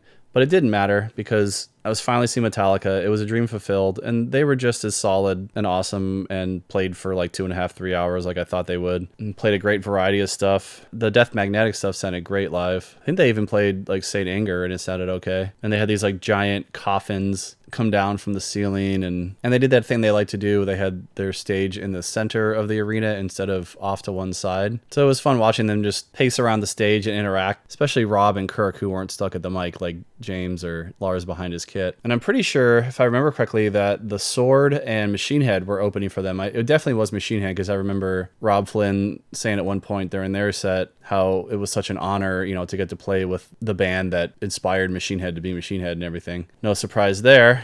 I don't remember much of the Sword, but I don't remember hating them, so that's something, though I never sought them out afterwards. But this was an interesting time for me, because I was in my last semester of getting my master's degree, and Jeremiah from our band, the Mobius Project, had moved to Maui the year before, and he'd been casually bugging me for a year and a half to come out and live with him and get the band going again. And at first I was like, yeah, right. Because I just didn't have any conception of the islands or the lifestyle or any of that stuff. I grew up on the East Coast and always lived in the burbs or the cities. And it was just such a foreign concept to me to go live on an island like 5,000 miles away. I didn't even know how many islands there were, what all the names were. Like a lot of mainlanders, I only knew what I gleaned from pop culture, from like Lost and Lilo and Stitch, and that scenes from Jurassic Park had been filmed there and things. But by this point, when I was getting close to finishing my master's and not really having any other major ties to any one place or particular reason to be in one place over another, I was seriously considering going out there. I just needed a specific reason, a job, which I think by this point I had started at least researching, if not already contacting places. But I knew that most likely I wasn't going to get hired until I got my master's and got my teaching certification squared away and everything anyway, which wouldn't be till the summer of 2009 at least. So I assumed that if I were to find a place to work on Maui, it would have to be a whole nother year unless something serendipitous popped up. But the reason I'm bringing that up now at this show is because I remember seeing some poster for some kind of like Maui shaved ice or something, because they always get it wrong here on the mainland. Like the Kona shaved ice on the islands is called shave ice, and if you think about it grammatically, that's actually correct. And I remember just snapping a picture of it and sending it to Jeremiah saying, hey, it's a sign, like literally and figuratively. And some honorable mentions from 2009 that I don't seem to have a ticket for whatever reason. There were 3 really memorable shows leading up to my departure from the mainland. The first was Alkaline Trio again, and I was able to find a record of this tour. So this was on May 1st, 2009, and it was at a club I don't think existed or I didn't know about, having grown up in the Baltimore area. It was at a place called Sonar. I don't know if it's there anymore. I haven't been to it since this era, but it was a good little club, and I was actually surprised to see Alkaline Trio playing at a smaller place like that. But what I remember most about this show was the redemption of seeing them live, because I think I had seen them at least twice before this, and they sounded awful. At least the mixing did, as I mentioned when I talked about those shows earlier. But this show, they sounded fantastic. So I don't know what was going on before, but I could actually hear Skiba's guitars, and everything was mixed a lot more evenly, and they sounded great, and I remember having a great time. And then the next day, Sum 41 was playing at the same place, so 2 days in a row at Sonar. So this was May 2nd, 2009, and I had never seen Sum 41. When they hit it big in the early 2000s, I was in college, and I was getting into pop punk because of, like I said before, Blink and stuff. And I did enjoy All Killer No Filler. I know to a lot of people it's a classic. I love Fat Lip now, but back then in the early 2000s, I just wasn't quite ready for the mix of pop punk and kind of pseudo hip hop. Just felt a little weird to me. But I do remember sometime in college, my mom had whatever cable provider she had in the South Baltimore area that she lived in, and I would be hanging out on a visit home. And that was back, I don't know, I mean, I guess they still have these things on satellite TV and stuff, maybe cable too, but I haven't had cable in forever. But they had these music channels that are kind of like the equivalent to Sirius XM radio now, where it was like all genre stuff. So there was like a metal and a punk and a hip hop and a rock and a contemporary rock and a pop and like a classics and, you know, all those kind of like music channels way up in the hundreds of the stations. I don't remember what it was called, but one of them was kind of like alt rockish or something like that. I mean, it might have even been like pop punk. But anyway, I remember watching that cable music radio stuff in the background, and In Too Deep came on, and my mom, she would always sit around, and when we'd all be hanging out doing our own thing, like reading and drinking tea, and she'd be crocheting something or reading a mystery novel. She wasn't really one to react to things like that back in the day, but she looks up over whatever she was doing and she was like, that was nice. Like, she liked In Too Deep. So that was, I got my mom's stamp of approval in college. So then they put out, like, Does This Look Infected and Chuck? And I was, like, way more all in, because they brought together the punk and thrash stuff. That was just a perfect pairing for me. And I knew that they were huge back in the day. So I was really surprised that they were playing at such a small club. But I guess they had had a dip in popularity as time went on. I know they kind of came back around on that, and they've had the resurgence before they decided to call it quits more recently. But at the time they were playing in the club, and it was funny, Alkaline was probably sold out, or at least was really packed. But interestingly, Sonar was like half full. It was just really felt kind of sad that a band that had burned so bright, I thought, was just really burning out. So I'm glad to see that they had a reappreciation towards the end of their career. But either way, they were really, really good. Like, they sounded good, but they were also so entertaining and charismatic, and they rocked hard. They pulled off all the, like, the thrashy riffing stuff that they did on their more recent albums to when the show was like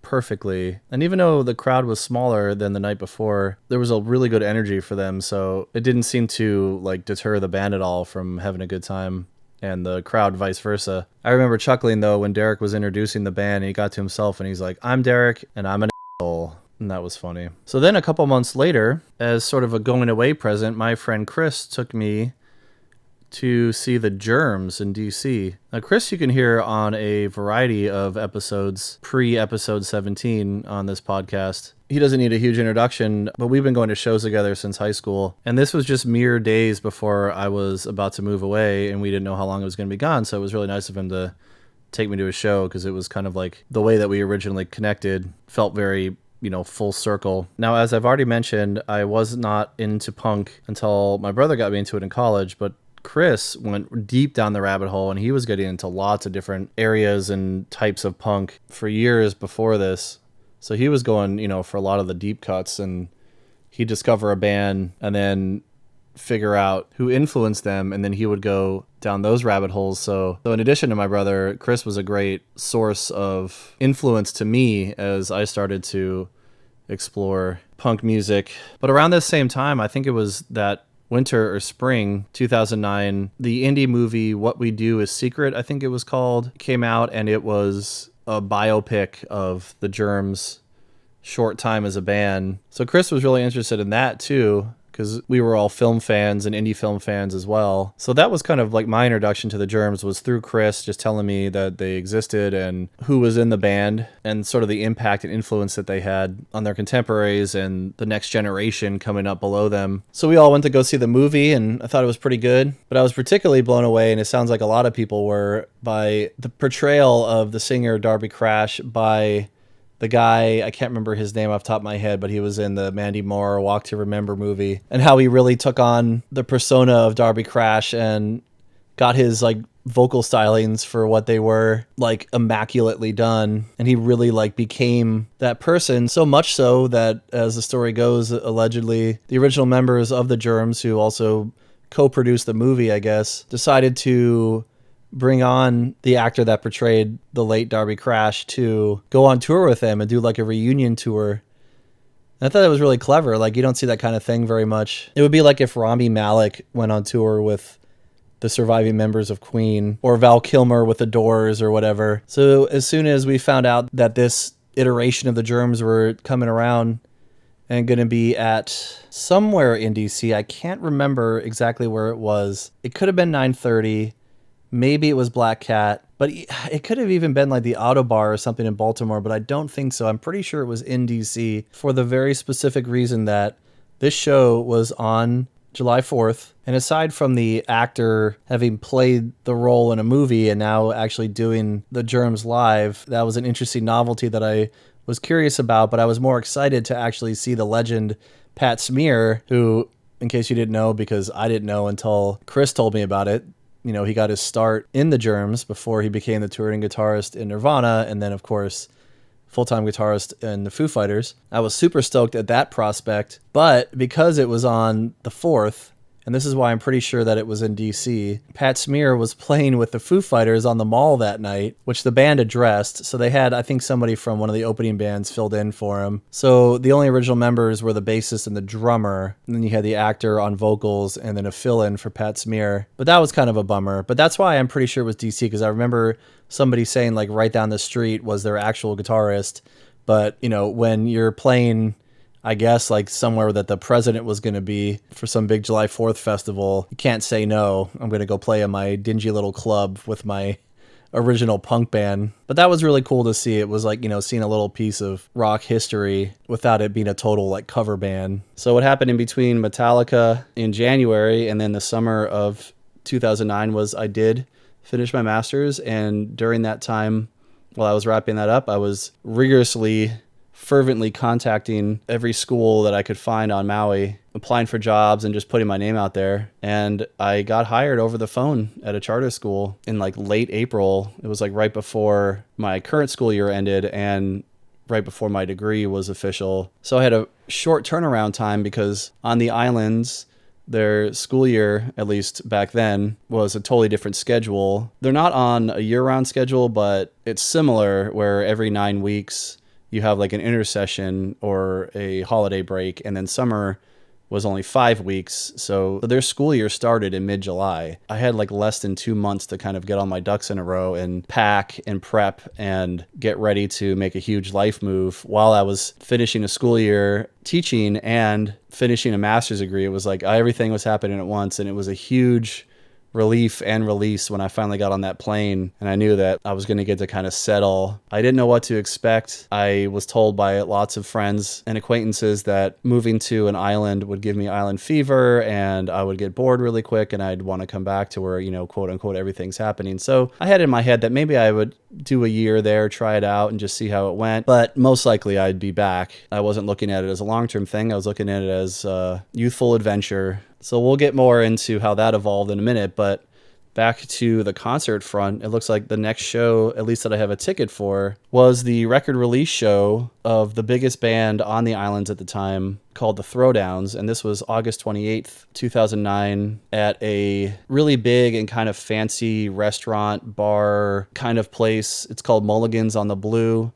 It's in Wailea, the south side of Maui. And in case I forget to bring it up later, I'll mention it now that this is also where my band, the Mobius Project, about a year after this, because of course I moved out there, we did get back together, started making music again, and we evolved our lineup and everything. And we had a really good run while we were there. Played some great shows like First Friday in Old Town Wailuku, played some benefit parking lot shows, played at Hot Topic.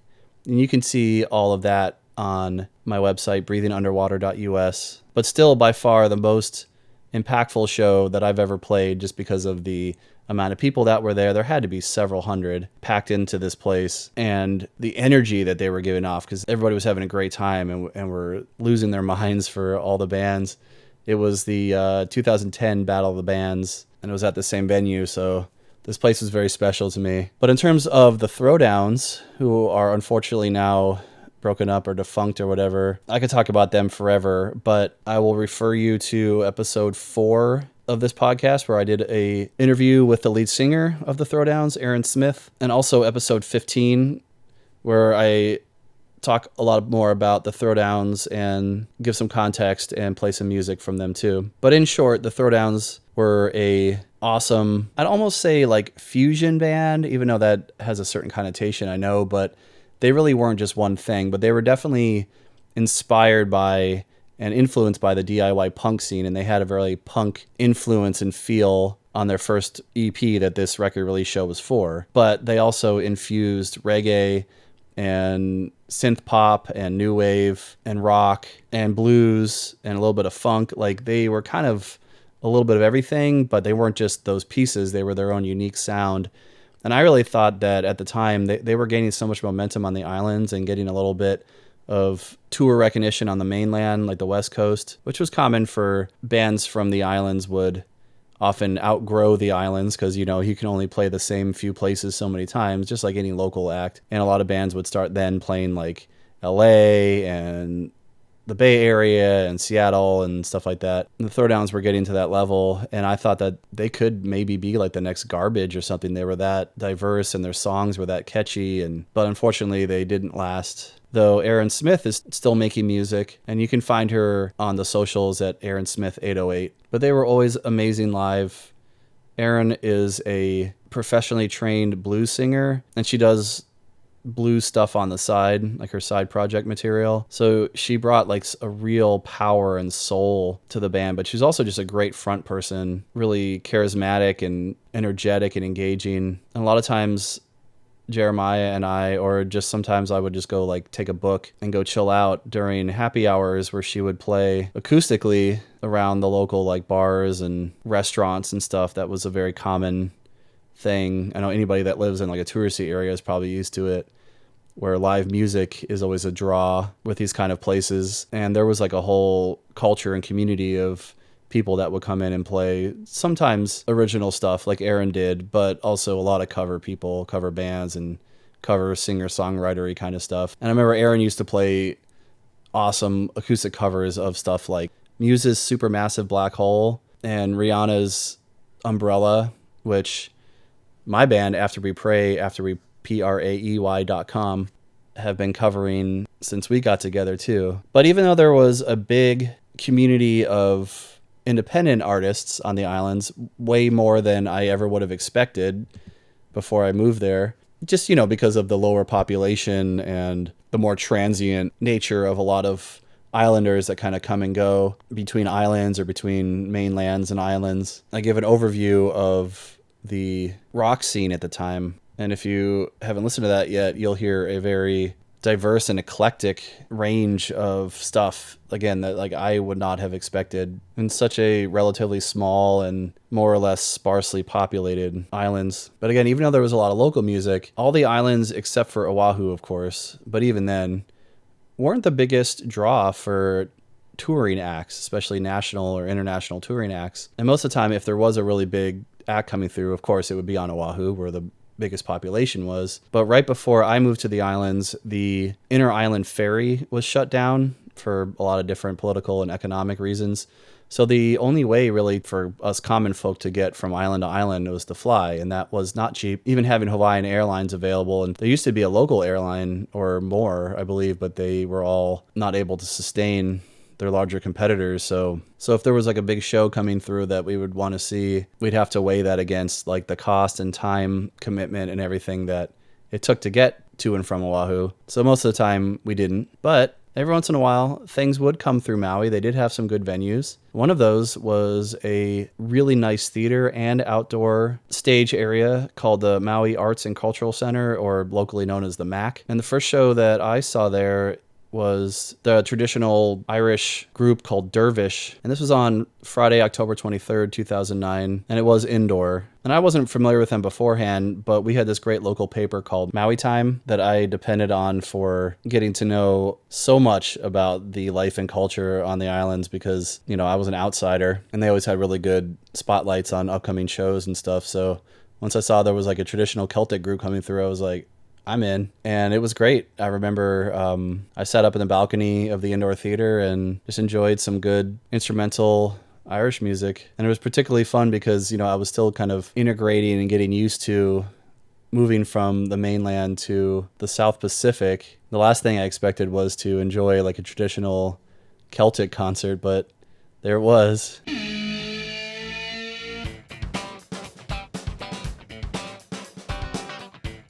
So now we're in 2010, and on Saturday, April 10th, 2010, also at the Maui Arts and Cultural Center, or the MAC, except this time, I think it was my first time in the outside lawn stage area, which was a lot bigger than the indoor theater. For the first time, I got to see 311. Now, it's funny, 311 was one of my really early first forays into what I thought at the time at least was heavier alternative music when I was in middle school, because what was big on the radio at the time, which was really my only way to get acclimated with modern music, because my parents being classical musicians, which you can hear more about on episode 13 of the Musicast. They were really not keen on my brother and me getting into and indulging in rock music right away. So I was only familiar with, the stuff that I could catch on the radio when my parents weren't listening in the other room, or like they would play at I remember like our 6th grade dance. They played like stuff off of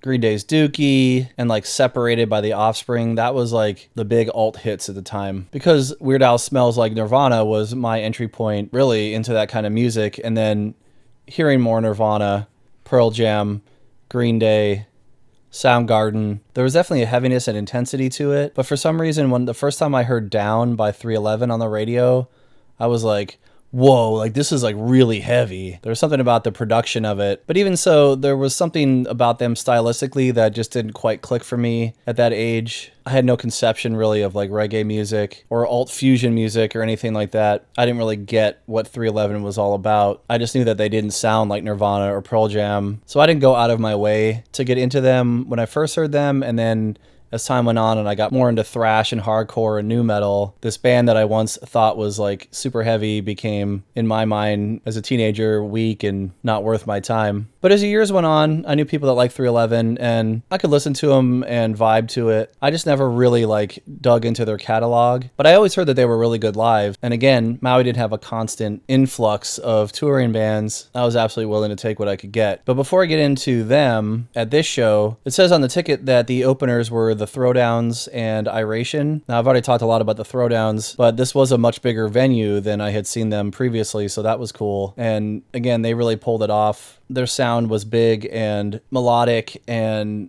diverse enough that I think they were really poised to kind of play any kind of show and make an impact at it. And I don't remember actually seeing Iration at the time. I knew nothing about them. I never heard of them before, but I'm pretty sure that I'm going to be mentioning them again down the line a little bit, because I think they opened up for another reggae band that I saw, ironically, after I left Maui and moved back to the East Coast. And I'm pretty sure it was this show, because I saw several at that same place, so they tend to run together a little bit in my head. While we were waiting for 311 to come on, I remember seeing Bob Rock, the producer, like the guy that produced all the 90s and early 2000s Metallica stuff, amongst many other things. I remember seeing him walking around, and I really wanted to say hi to him and shake his hand and tell him that, unironically, I am a fan of Saint Anger, at least on principle about what they were trying to do, because I'm sure he gets a lot of flack for that. But he was behind like a, VIP gated area, so I wasn't able to get over there.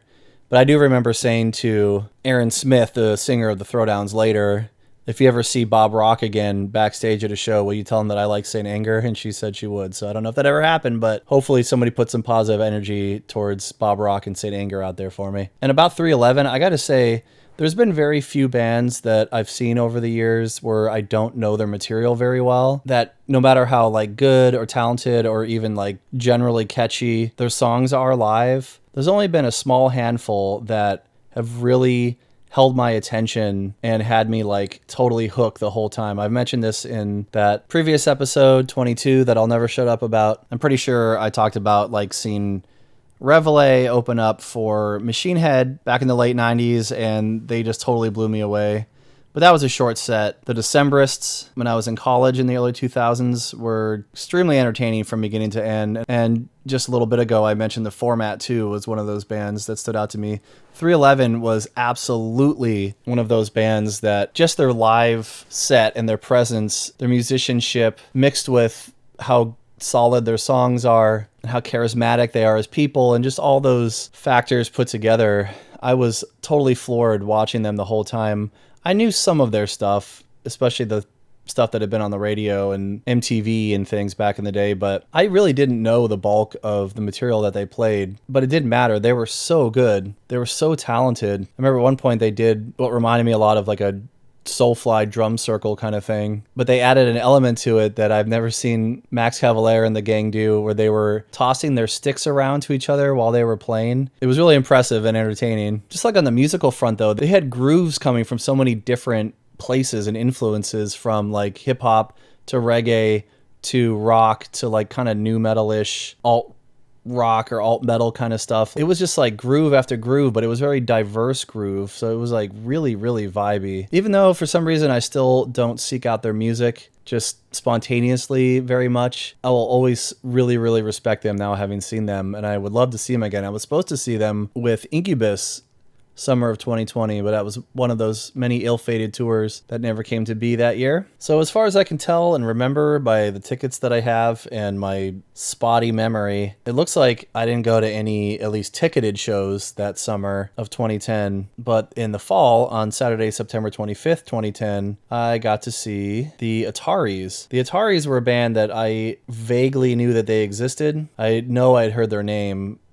but I don't even think I'd heard their one big hit, the cover of Boys of Summer. I didn't even really know exactly what genre they were, but my roommate and bandmate and friend and creative partner, Jeremiah, was a fan of theirs, so we went to see them. And this was at another regular venue of the few that were available on our little island, which was the Hard Rock Cafe in Lahaina Town on the west side. Now, I have to mention that as of recording this, the horrific, tragic, and devastating wildfires have decimated Lahaina Town, and I'm just still so in shock about that. I really don't know what to say, and I'm sure that I won't actually get this episode edited and posted anytime close to this having had happened, but I also know that when it comes to news cycles and things, there's always a big spike of awareness and donations given when it comes to these kind of natural disasters, but then the media cycle moves on and things leave the public consciousness. So I have no doubt that there are still people in need and economy decimated and families ruined and reconstruction well underway. I'm sure there are still places to donate and lots of ways that resources could still be used to help. So if that's still practically relevant or in any other way of interest to you, I do recommend that you just Google like Lahaina, Lahaina, fire relief or something like that and see what's still available. And I know everybody says it anytime things like this happen, and even though I haven't lived there in more than a decade now, it still feels like yesterday that I was walking around Front Street, surfing in Lahaina Harbor, going on whale watches from the harbor, eating at the restaurants, going hiking, ziplining. So just having had those direct experiences at that actual place, my heart truly goes out to everybody that's affected and the aloha of the islands in general. Because I know this is an insurmountable challenge and loss and tragedy for so many people. So thank you for letting me say all that. It's just interesting to me that when I conceptualized doing this episode, obviously, I had no idea that I was going to be talking about this when I finally actually sat down to record it. So it's just hard not to dwell on this because it's so fresh right now. But again, even though I didn't know the Atari's catalog really at all, I thought they were fantastic. And for some reason, the guitar sound really stood out to me as some of the most like thick and tangible guitar that I've heard live. It just sounded like really good. And the singer, he came across very authentic and heartfelt. He talked about context of some of the songs, like the saddest song about his daughter. So that really helped for that like emotional buy-in and everything. But they were really good, and I definitely got into them as a band more after I went back and got some of their albums and have been listening to them off and on ever since. I don't know what it is exactly, but there's something about the emotional quality of the Ataris that, aside from the Throwdowns, even though I saw other bands there that I had a great time with too, listening to the Throwdowns and the Ataris, it really brings me back to like the feeling of living on Maui for some reason. Can't quite pinpoint exactly why, but that's just one of those things about music. So a little less than a month later, I was on one of my school intermissions because they would give us like 2 or 3 weeks off in between quarters. And I took a work trip back to the East Coast during that intermission to go to a conference, but also to be able to see family because my brother was living in Buffalo at the time, and that's where the conference was. But then I went down to Maryland and saw my parents, and once again was at Meyerhoff Symphony Hall to see my dad play on Saturday, October 2nd, 2010, with Marin Alsop conducting. Stefan, I don't know how to say that, Jackiw was on solo violin. And again, I don't really remember anything specific about that show other than I saw it, and I'm sure it was great. And then just a couple weeks later, when I was back on the island, I was also back at Lahaina's Hard Rock Cafe on Friday, October 22nd, 2010 to see the Dead Kennedys. So obviously this wasn't with Jello Biafra, but whoever the new singer was like nailed it. He sounded great, and he wasn't as wacky as Jello is, though. I mean, I know that's some of the appeal. So when it came to like the bigwig punk bands, Dead Kennedys were definitely one of them that bubbled up for me. I tried getting into other stuff more when I was getting into punk in college, like Bad Religion, The Descendants, stuff like that. And I liked all of it, but something about the Dead Kennedys just resonated a little bit more with me. Like, I just wanted to listen to them more than some of the other bands that I was being recommended. So it was really cool to get to see them, this legendary, influential punk band in such a tiny little venue at a restaurant. And geez, I mean, seeing any band on Maui was such a, novelty and privilege for me. I was like, every time I'd see a show, I'd be like, I'm on Maui, I live here, and I'm seeing a rock show. Like, this is all incredible. I can't tell you how real and tangible Aloha is unless you've experienced it for yourself. And they were great. They were wild. They were full of energy. I just remember that being a lot of fun. And then being the busy beaver that I am, the next day, I got to see Hal Sparks, the stand-up comedian. So this was Saturday, October 23rd, 2010. Now, the ticket doesn't say what the venue was. It says brought to you by Diamond Resorts. But I'm pretty sure it was in a theater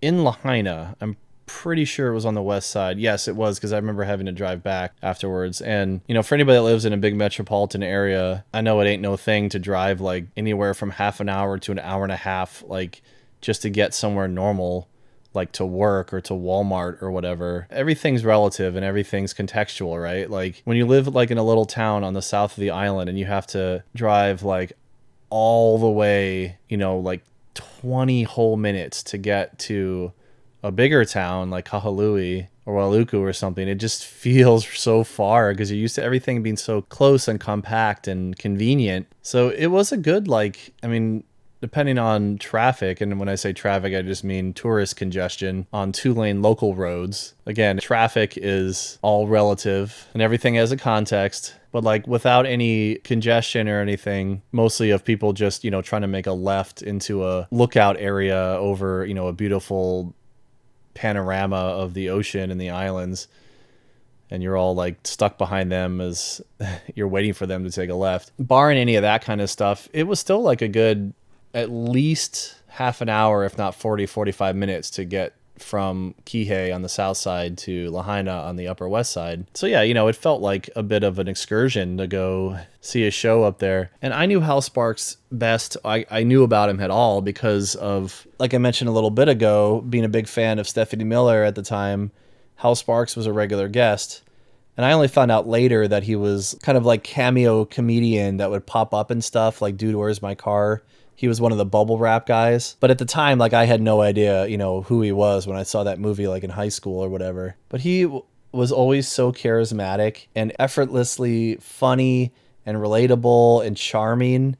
So charming. Actually, I think his special that came out a year or two later might have been called Charmageddon, if I'm not mistaken. But hearing him on the radio, I just fell in love with the guy. When I heard he was coming around doing stand-up, especially on Maui, that's one thing I was not expecting to see was stand-up comedy on the island, especially at that level, not just like an open mic or something. I was so stoked, and he did not disappoint. He did a lot of great material that night, but a couple of them will always stand out to me because I knew that he was like a metalhead. He was in a rock band. His father was apparently a famous bluegrass musician. So I wasn't surprised when he did some bits about music and metal. So one of the bits was about seeing Zakk Wylde's band, Black Label Society, and how like scared everybody was when Zakk's amp wasn't working and he's just like huffing around, like this scary big biker guy, and how he destroyed his amp and stuff. But just, the way he did the bit, the way he presented it and doled out information was hilarious. And he talked about seeing MJ.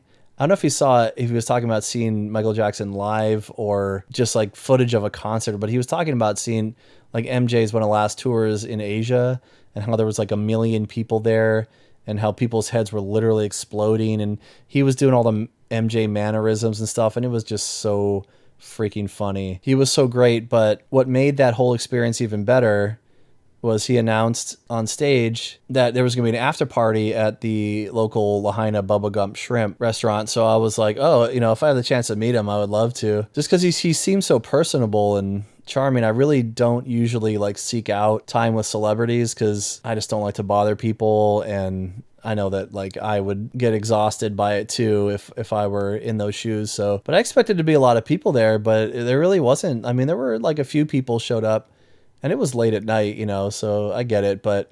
And I'm sure a lot of people had a long drive back to, the other parts of the island and everything. And I figured at the very least, I get to snap a picture and just shake his hand and say, hi, I like you, you're great. But he was like so much nicer and more personable than I expected. He was so approachable, and he wanted to have like an honest conversation with everybody. He made sure to like, because I just, I was like, hi, thanks for being here and everything. And I just got a picture and I was going to leave. And, he was just like, hell up, man, and he wanted to talk. And I remember I talked to him about some of the best like off-book hiking that you could do that I had discovered, I was introduced to on Maui, because he really likes that kind of stuff. And if you're curious at all about those experiences, there is a video on my YouTube channel, youtube.com/breathingunderwater, called Maui Adventure Hikes, where I break all that down. And there's a hike I mentioned on there called the Commando Hike, which involves like slippery waterfall-ish rock climbing and swinging through like jungle viney growth and making your way through a black as night lava tube and jumping off of 60-foot cliffs and stuff. I told him about that hike and he was like, oh yeah, I'm definitely going to do that. So I wonder if he did. I'll never know, but I'd like to think that Hal took my recommendation on that. And you can see a picture of us at Bubba Gump on my Instagram at breathingunderwater1. And the last show I went to in 2010 that I've already mentioned on this show before, because I've seen Sublime with Rome a couple times in the past couple years, so I mentioned this show. So I won't spend too much time on it, but this was back at the Maui Arts and Cultural Center in the outside lawn area. And the Sublime with Rome thing was more or less recent, so there was like a real fervor, to see Sublime get to perform these songs again for the first time in most people's memory. Because I mean, Sublime was big, but they weren't a huge international sensation until after Bradley died, as I understand. So a lot of us that discovered Sublime like in middle or high school or whatever in the 90s, through MTV and the radio, Bradley was already passed at that time. So we didn't get to see him. So it was just really cool to get to see some of Sublime with somebody that could pull off the Bradley stuff, but put his own spin on stuff too. Rome was really good at filling those shoes. I think it was a really good choice. So this was Sunday, November 21st, 2010. And keep in mind, for any of you temperate climate mainlanders, as I have been myself most of my life, seeing an outdoor show in late November, actually this was right around Thanksgiving, does not sound like a fun prospect for those of us that grew up in climates like I'm used to. But in the South Pacific, a November evening is absolutely lovely, and it's a perfect time to, like any time of the year, is to see a show out under the stars. And Sublime did not disappoint, especially because I don't know if they had I think they had just put out their debut Sublime with Rome album, but I don't know if I'd even heard it at that point. It was like brand new, or maybe it was about to come out and there were just singles out or something like that. So they played mostly, the bulk of their set was classic Sublime songs. So that was awesome. And people, I mean, the place was packed. Everybody was super stoked. And the other part of this that was interesting, looking back at it now, was at the time the Dirty Heads were on tour with them, and I didn't know anything about them. I had heard their name, but they didn't mean anything to me. And I remember thinking that like they were okay, but I didn't really pay attention to them very much because I just didn't know their material. And I just thought they were kind of like another like kind of Sublime ripoff band or something. But as you can hear on more recent episodes of this podcast, I have intentionally sought out Dirty Heads for the past several years. And I just saw them a couple weeks ago, and they're incredible. And I wish that I had given them more of a chance back in the day, because now it feels like a wasted opportunity knowing how much I do like them. I could have enjoyed them back then too, but you live and learn. So a couple honorable mentions from 2010. Somewhere tucked into that run of seeing bands at the Hard Rock Cafe in Lahaina. Another legendary band to come through that year was Bad Brains. And I was more familiar with their reputation and their influence than like a lot of the deep cuts of their material. But they were just as good or better than I expected with their groovy fusion of punk and hardcore, reggae, funk, etc. that comprises their sound. The singer seemed a little out of it. He was kind of standing there grinning a lot and laughing. But just like Dead Kennedys, it was really cool not only to see a band of such legendary status, even though I know it's not their totally original lineup, still to be able to see these bands at all, but also able to see them so unexpectedly on a place like Maui, such an interesting kind of juxtaposition of this gritty, like street level, more like suburban, urban created music on, a tropical paradise out in the South Pacific. But the other show that I almost went to this year, but turned out to be a whole debacle. My favorite band at the time, Deftones, were coming through Oahu, and like I said before, making the trek there would have to be duly justified, and seeing Deftones was more than enough justification for me. So as soon as I heard they were coming, I got a ticket to the show and a plane ticket, and I had an assured place to stay with sort of a friend of a friend who was living at one of the military bases in the Honolulu area. But like the day before I was supposed to go, the accommodations fell through for a variety of reasons, and I ultimately decided not to go. And that was devastating enough because they had just put out Diamond Eyes. They were having this big resurgence at the time, and I was just really, really stoked to see a band of that level and that caliber and somebody that I knew their material so well. Because obviously it was cool seeing all the other bands that I saw while I was there, but Deftones was the most familiar one to me. So it stung not going, but salt was just heaped into that wound a couple years later. As you can hear on episode 14 of this podcast, I tried to make up for not seeing them by seeing them open for System of a Down in DC at the Verizon Center. And as you can hear more about on episode 14, we were late and we missed the Deftones.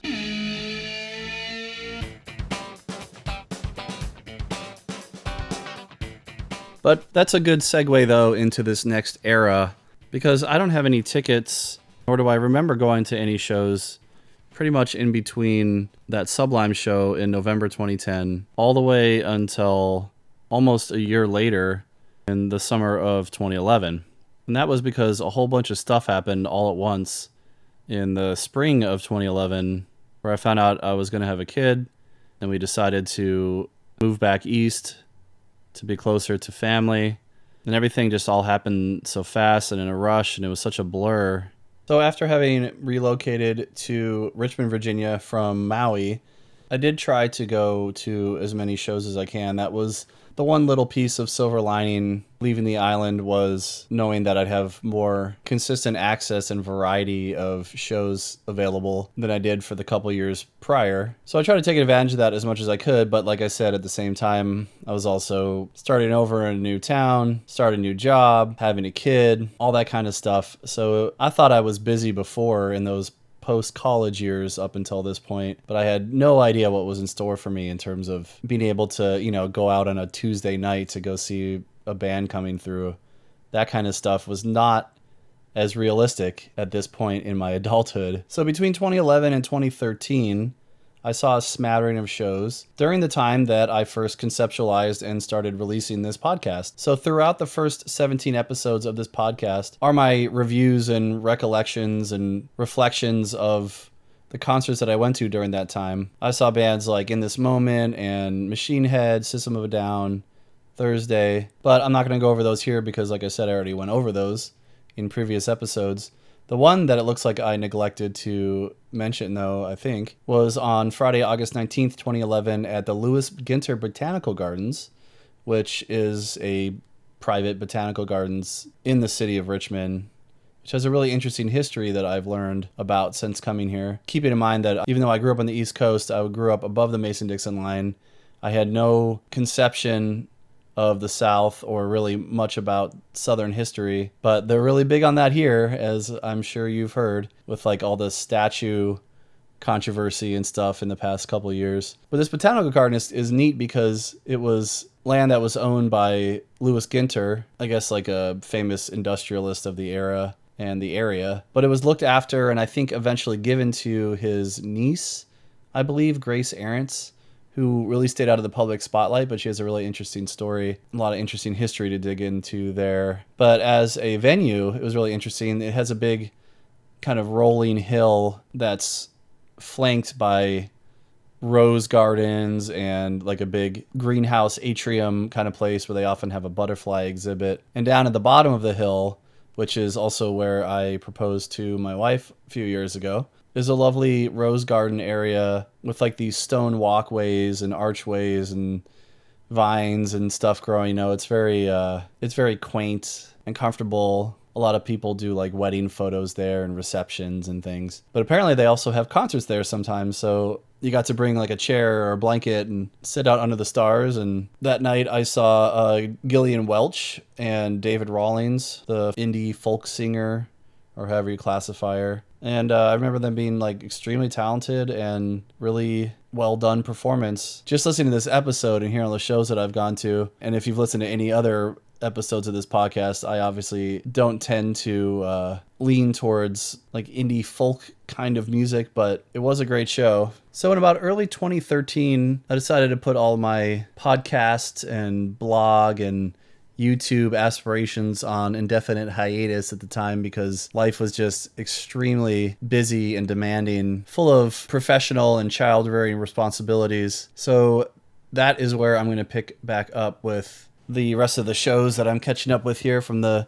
tickets that I have from that time. And this is going to lead us up to 2021 when I resurrected the podcast and started, amongst other things, documenting the shows that I was going to. So on Friday, October 19th, 2012, I saw Revolution come through. And I hadn't heard about them when I was on Maui. I don't know if they were around, but I feel like if they were, I should have, or maybe I did, I didn't realize it because they were another one of these like mainland reggae groups with a lot of notoriety for being a kind of a major player in the reggae rock realm. I'd be surprised if they had never toured with Sublime with Rome at some point. But it was a stacked lineup because, like I mentioned earlier, I'm pretty sure, if I remember correctly, one of the opening bands was Iration that played at that Sublime with Rome and Dirty Head show that I saw back in 2010 when I was on the island. And another group, Pacifier. Get it? Like, not pacifier that you'd give an infant, but pass a fire, like you're passing it on, something like that. And I remember the house was packed and it was just a really like fun, positive night of reggae. And just in terms of tickets that I have, about a year later, even though his career had really like plateaued in terms of mainstream success, but at the time I was still a fan of Dane Cook, who, if you listen to episode 22, I saw him in college. And this was at the DAR Constitution Hall in DC on Thursday, September 12th, 2013, where I saw him again. And hey, like no matter what you think about Dane Cook, like I've said before, stand-up, just like being a musician, is also a performance. And I think Dane Cook is a great performer, no matter what flack he gets for being like a non-joke teller and stuff. He still is a very charismatic, big personality, and he's a lot of fun to see. And the kind of structure around his act that night was helping relationships. So he was just, it was a lot of stuff about love and relationships and men and women and dynamics and all that kind of stuff. Like I remember he did this whole bit about texting and those moments of like the three dots while somebody's typing and you're waiting and everything that goes through your head. It was all very relatable and clever. So even though it was in a much smaller venue, it was just more of a theater than the like basketball arena that I saw him in when I was in college. Still seemed like it was pretty packed or sold out. The only problem was, and this started a little bit of a trend or a curse maybe that I had seen stand up moving forward, was there was a super sloppy drunk girl right behind us, and she was just like screaming and yelling the whole time, but like not in between jokes when like everybody was laughing, but she was just talking. And, then other people around her started giving her crap and her boyfriend was sticking up for her. And, and she was doing the cliche, like, you better shut up, like kind of argumentative, aggressive, drunk stuff. And it was just really distracting and annoying. And it's really uncool to show up at a show like that. It's one thing to show up at like a rock show where it's controlled chaos.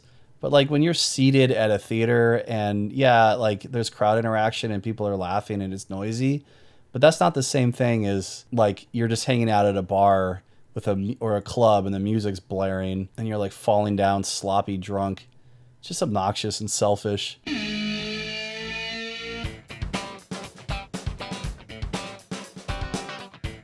One big thing I kept hearing about after moving to Richmond, Virginia was the Guarbecue, because, Guar is from here, which I knew tangentially, but I didn't really think too much into before I came here. And I've never been a huge Guar fan. I know some of their stuff, and my introduction to them, and one of my favorite moments in movie history, is in Empire Records and their cameo. Martin, man, you play a mean guitar, man. It's really a shame that you must die. But apparently part of the Guarbecue isn't just the actual festival, but other things that happen around town leading up to the festival. So this was called the B4BQ, literally the letters B4BQ 15, so 2015. It was on Friday, August 14th, 2015 at the National, which is one of our larger converted theater clubs that we have here in town. So Guar wasn't there for this, but I guess it was part of the hype around the Guarbecue, and it was amongst other bands that I don't think I went there for, and my brother came down from Maryland so we could go together. Fear Factory and Cold Chamber, because Fear Factory had put out some new material not too long before this, and Cold Chamber had also reunited kind of out of the blue. And even though this was a very nostalgic experience, I didn't go just for the nostalgia. I do presently legitimately love these bands, and I actively listen to them, especially Fear Factory, because they're still putting out new music, which, in case you hadn't heard, Burton C. Bell is out, and Dino is still kind of the mastermind of the band, and he's brought in a new crew, including a new singer to replace Burton. So they got new music on the way. And again, if you listen to episode 22, you heard me talk a lot about Fear Factory. I saw them quite a lot in high school and college, and they were always phenomenal. So I was really excited to get to see them again, because it has been many years. Actually, I think it might have been like a decade-ish since I saw them last, because the last time I saw them was when Burton and Christian Wolbers kind of took over the band and released some material without it being sanctioned by Raymond and Dino. So I got to see that in college, and then there were more weird breakups and reunions with different members. Like Burton and Dino buried the hatchet for a while, I guess, but then like Christian and Raymond were out, and it was just a whole thing. But they were just as good as they always were, and they played, of course, like stuff that my generation, who comprised most of the crowd, wanted to hear, like stuff from Obsolete and Demanufacture. But they played a couple new things too. Their sets weren't very long, I guess, because this was kind of like a festival. It looks, according to the ticket, it started at 3 that day, but it was nighttime by the time that my brother and I got there to see the headliners. So after Fear Factory then was Cold Chamber. And Cold Chamber, I never got to see. For some reason, just like Metallica, some of my favorite bands, I don't know why, it was stars didn't align, and I never was able to see them. And then, they broke up in the early 2000s, so I thought that was that. I got to see Devil Driver at Ozfest 2004, but never the OG iteration of Dez's material. So I was really excited about that. And live, they were absolutely fantastic, though I gotta say, Dez, bless his heart, as they say here in the South, he was really kind of low energy. And I don't know, he just looked like what I had become, just a dad. He wasn't the same kind of skinny, gothy, fishnet wearing dude anymore, and that was kind of my last visage of him. But the rest of the band was excellent, and the drummer especially, he was playing like violently. You see drummers all the time, especially in the hardcore and metal realm, play hard and fast and intense, and you're like, wow, that guy's angry, that guy's really attacking his drums, but not the guy in Cold Chamber. It was like a whole nother level. I was actually kind of worried for him. I was worried he was going to hurt himself, but that was really entertaining. They only played several songs, but they didn't play anything off of chamber music, which was interesting to me. I missed the boat on Dark Days originally, so I discovered them with their first album, and then chamber music kind of blew my mind at the time. Even though looking back now, it's a very messy album, kind of unfocused and all over the place, but I love the really raw, nasty guitar sound, and production of it is so good. And it's got Amy Echo on it, from Human Waste Project and the start. But it was interesting to me that they didn't play anything off of that. They only played stuff from the first album and Dark Days. which Dark Days, once I gave it a chance and went back to it during college, I realized that I'd really missed out, because that is an excellent album, so tight and solid. But I would have loved to hear something off of chamber music, but oh well. And their comeback album I thought was incredibly bland. It's fine, but it just felt like one of those things that really didn't need to be done, because everything they did on there they have done before and a lot better. So that's it for physical tickets, but I definitely remember seeing some stuff that I just don't seem to have a record of a ticket for whatever reason. So let's do some quick honorable mentions from this time period. I think around 2015 I saw Active Child, which is a very unique act. If you haven't heard them, I definitely go suggest listening, but it's essentially a classically choral trained singer with a harp, and there's a lot of sort of I don't know if you call it EDM, but electronic and synth-based backing music. And this was up in Northern Virginia at the Strathmore Satellite Club. It wasn't at Strathmore proper, but like at a club cafe bar thing that they have. It's really nice. It was fancy. We got to sit at tables and, watch like we were at like a dinner theater or something. But having heard their music, I was really curious to see how they were going to pull it off live. And it was all done live. Like, as far as I could tell, there weren't any backing tracks, or if there were, they were just ambient, because there were like keyboardists and electronic drums, and so a lot of that synthesized music was played live. So I thought that was really cool. But the harp by itself was enough for me. I love harp as an instrument. Yeah, really unique show. Very like calm and almost kind of meditative, because the songs tend to be very flowy and vibey and kind of get you into a headspace more than like rock out. On the stand-up comedian front, I saw Amy Schumer. This was after she started getting big, but I think before she kind of burnt out a little bit. The cracks were beginning to show at this show. This was also at that Altria Theater in Richmond, Virginia. And I remember seeing her original stand-up special on Netflix, and I saw some of her show, and I thought she was generally pretty funny and goofy and crass, and I like that kind of humor most of the time. But this show was interesting. I mean, she was relatively funny, but it felt like she was really either relying on B material, or, as I found out later, she was working on material for whatever her next stand-up special on Netflix was, because a lot of it was refined for that special that I heard like earlier iterations of at this show. But it wasn't her best material, and I don't really feel like she's done anything to any level of cleverness. Not that her original special was like amazing, but I thought she kind of carved out a niche for herself. There was enough cleverness to her crass humor and enough like payoffs to jokes that it did make me laugh, where this stuff was more, she was just kind of saying gross things without much setup or payoff and much cleverness to it. It was just kind of like, all right, I get it, like, you're nasty. That can only carry you so far so many times, But the other thing that kind of, I don't know about ruined this show, it wasn't a miserable experience, but really didn't bode well for it, was another sloppy drunk girl was sitting near us, and there was another like verbal altercation between bros that were trying to get her to be quiet and all this kind of stuff. And she kept screaming at Amy, but she wasn't like in the front row or something. She was like way far back, and she was screaming, "I love you, Amy. I love you." And it was just like, oh my God, what is happening? Why does this keep happening when I see stand up? So that was unforgettable, but not in a great way.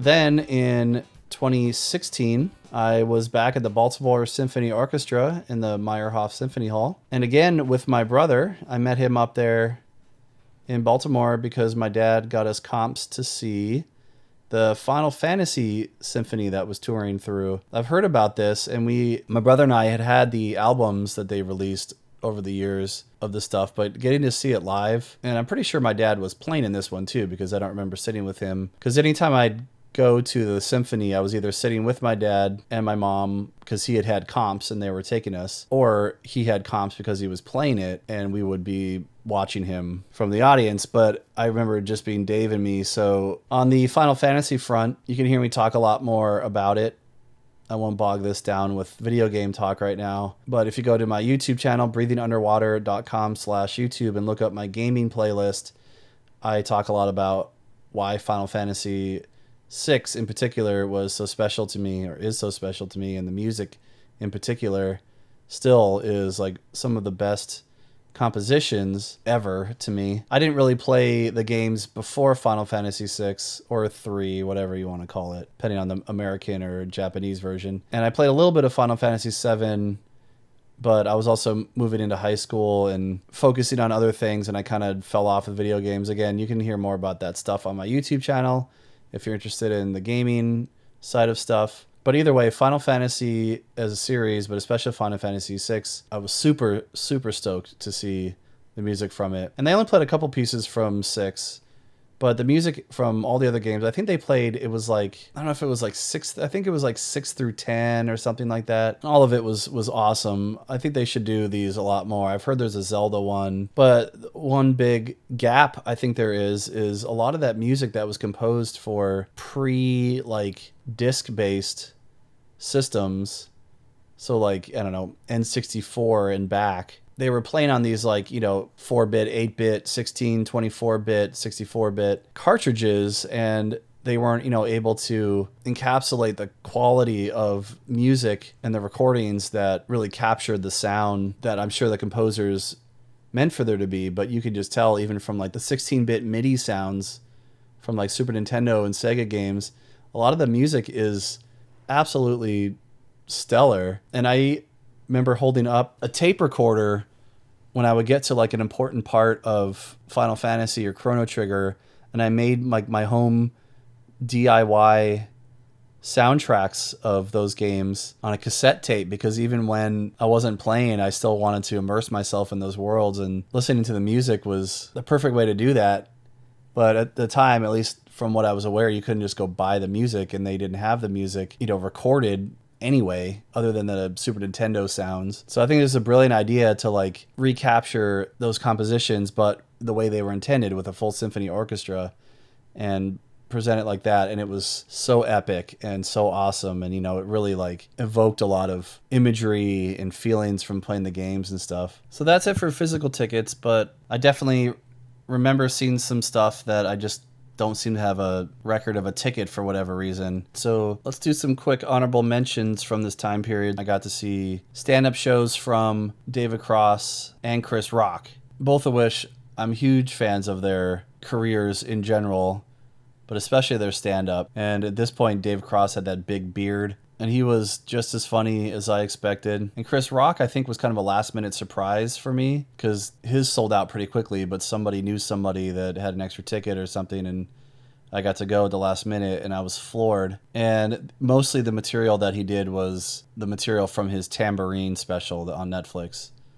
So it was cool, kind of like the Amy Schumer one, too, getting to see that before it was officially aired, and I got to go see it again and see how he kind of tweaked some of the jokes and stuff in the actual special. But they were both hilarious. My gut hurt from laughing so hard at both of those shows, and they were both at the Altria Theater.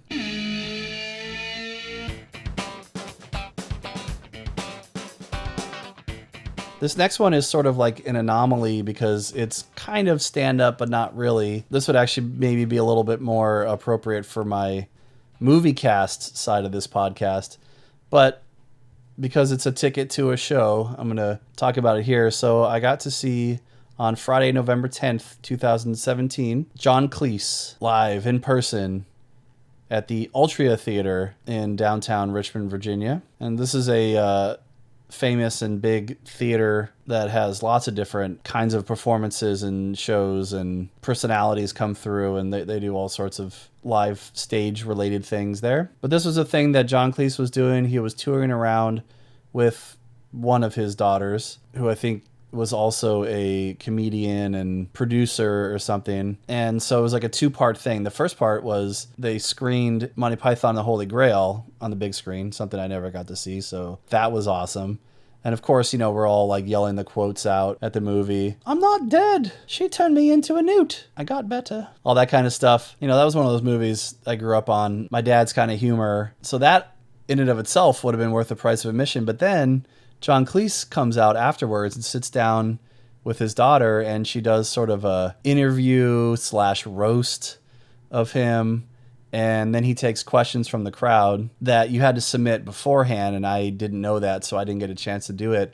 But my question would have been, I just want to put this out there so I'll never forget it. But most of the questions had to do with, like the behind the scenes of Monty Python stuff. But mine would have been, what's all this then? Which, in case you don't know, is a quote from Silverado, which is another one of my parents' favorite movies that I grew up watching. And John Cleese is fantastic in it. But he was great, and I think he's in his 80s. He was irreverent, like really dirty. He was just saying a lot of nasty stuff, and I was like, dude, that's your daughter right there. Chill out. But I guess that's his thing. He was an absolute blast. So getting to see that legend with the legendary movie was an absolutely priceless experience. The next month, on December 18th, 2017, Caleb, the singer of my band, After We Pray, Praey, generously took me and some friends to go see one of his favorite bands, Highly Suspect, who I didn't know anything about until we started covering their song, Little One. So I went back and listened to their catalog, and they're a really unique rock band. And I guess Caleb knew somebody that worked at the National, so this is back at the National Theater, and we were able to get, like, for the first time I've ever done it, like VIP seats up in the balcony, which just means that, like, we were on the edge of the balcony and we were at a little table and we had a waiter and stuff, and it was nice to be able to just kind of sit and watch, but not from the nosebleeds and not having to crane around the back of people's heads on the floor, which I always prefer to be on the floor, even now. But this was a nice change of pace for me. And Highly Suspect was absolutely incredible to see live because there's just a three-piece, but they are so big and energetic.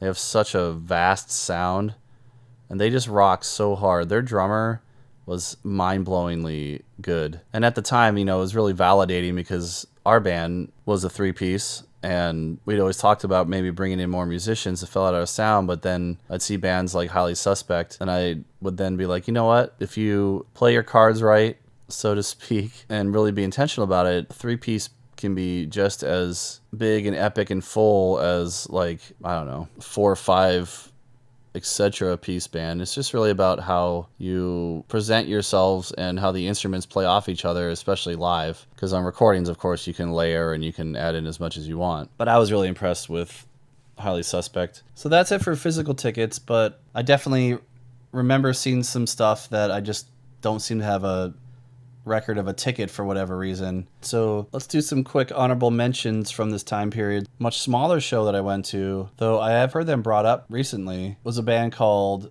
Emarosa, and they played at this little club called the Canal Club here in Richmond, Virginia, that my band has played at many times, and I saw some shows at just this year, which you'll hear more about when I do my 2023 show retrospective episode. But it was a small but very dedicated and excited crowd. And the band, and even though they were on this tiny stage and there was like 4 or 5 of them and it wasn't a huge turnout, they played for a long time and they played their hearts out, and I just really enjoyed it. I didn't know their material that well because I went with other people that were bigger fans of theirs. But it was a really good show, and I should probably go check them out again because I haven't listened to them in a while.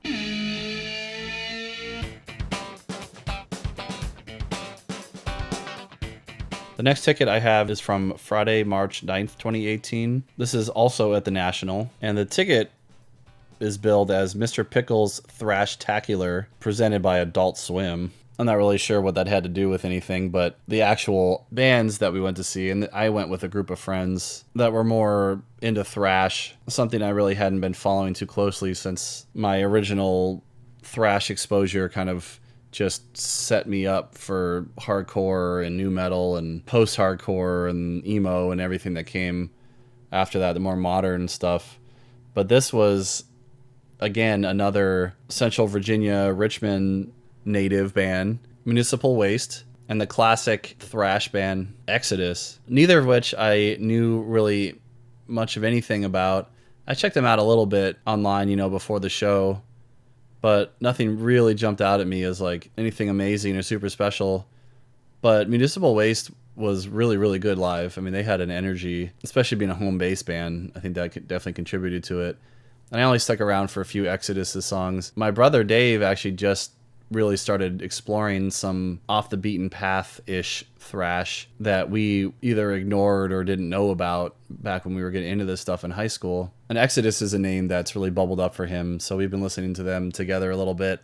And I got to say, they're a lot better than I gave them credit for. But at the time, like I said, I didn't really know them or know much about them. But I did have a good time at this show because these were a couple bands that I knew had some notoriety and influence over more modern stuff that I was into. So even though I didn't know their music very well, they were really good live and put on a really good show. This next show I've actually covered pretty extensively, so not a lot of extra to say about it right here.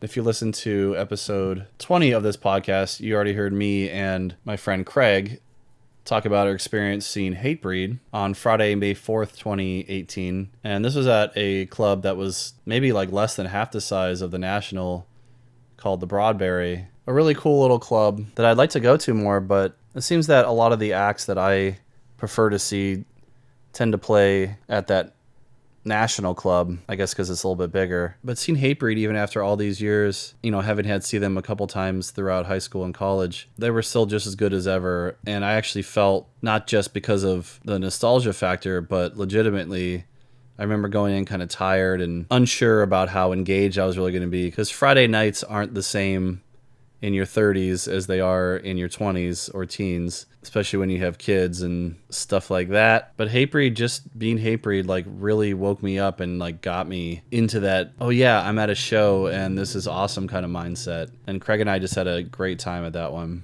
So that's it for physical tickets, but I definitely remember seeing some stuff that I just don't seem to have a record of a ticket for whatever reason. So let's do some quick honorable mentions from this time period. After a long time not getting to see him, I finally got to see Jonah Matronga again, the singer of Far and Gratitude and New and Original and One Line Drawing and all that stuff. And he was touring for the 20th anniversary of Far's Water and Solutions album. So he was playing that album front to back, plus some of his solo stuff. But he wasn't playing with his band Far, because they had reunited and broken up again, all of which is chronicled in his book Alone Rewinding, which is an interesting read. His opening band had also learned the Far songs, and they played those with him, so that was really cool, especially because they also played a couple songs off of their debut major label album, Tin Cans with Strings to You, and I've heard him play those songs solo many times, but rarely have I heard him play that stuff with the backing band, especially the way that it was recorded.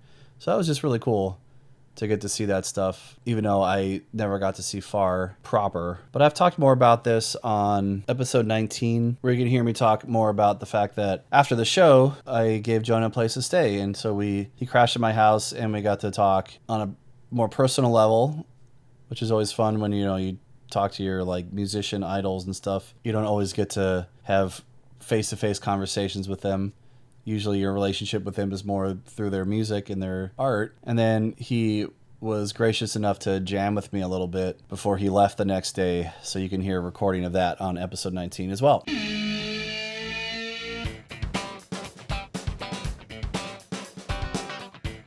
It had been a really long time since my job allowed me to see some kind of performance. I mentioned that Chuck Brown Go-Go show way back earlier in this episode, but on April 25th, 2019, my job got a bunch of tickets for anybody that wanted to go see Neil deGrasse Tyson. He was doing one of his talks about science and debunking things and, kind of talking about the intersection of science and pop culture.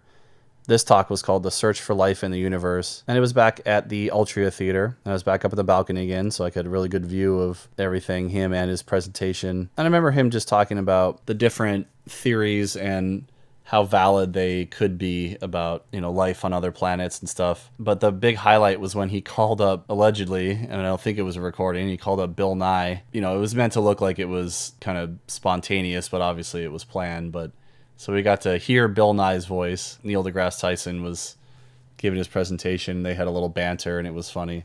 But he is definitely like an entertainer as much as he is a scientist, because he was very entertaining. And that brings me to the last actual ticket that I have here. And again, you can see all of these on my Instagram at Breathing Underwater 1. But this was at the Virginia Credit Union Live, which is our local amphitheater. It's right next to the Richmond International Raceway. And I've seen lots of great shows there, many of which you can hear about on my more recent concert reflection episodes from 21 and 22, and coming up on 2023 in a few months. But this was Thursday, June 27th, 2019. It was called the Strings Attached Tour.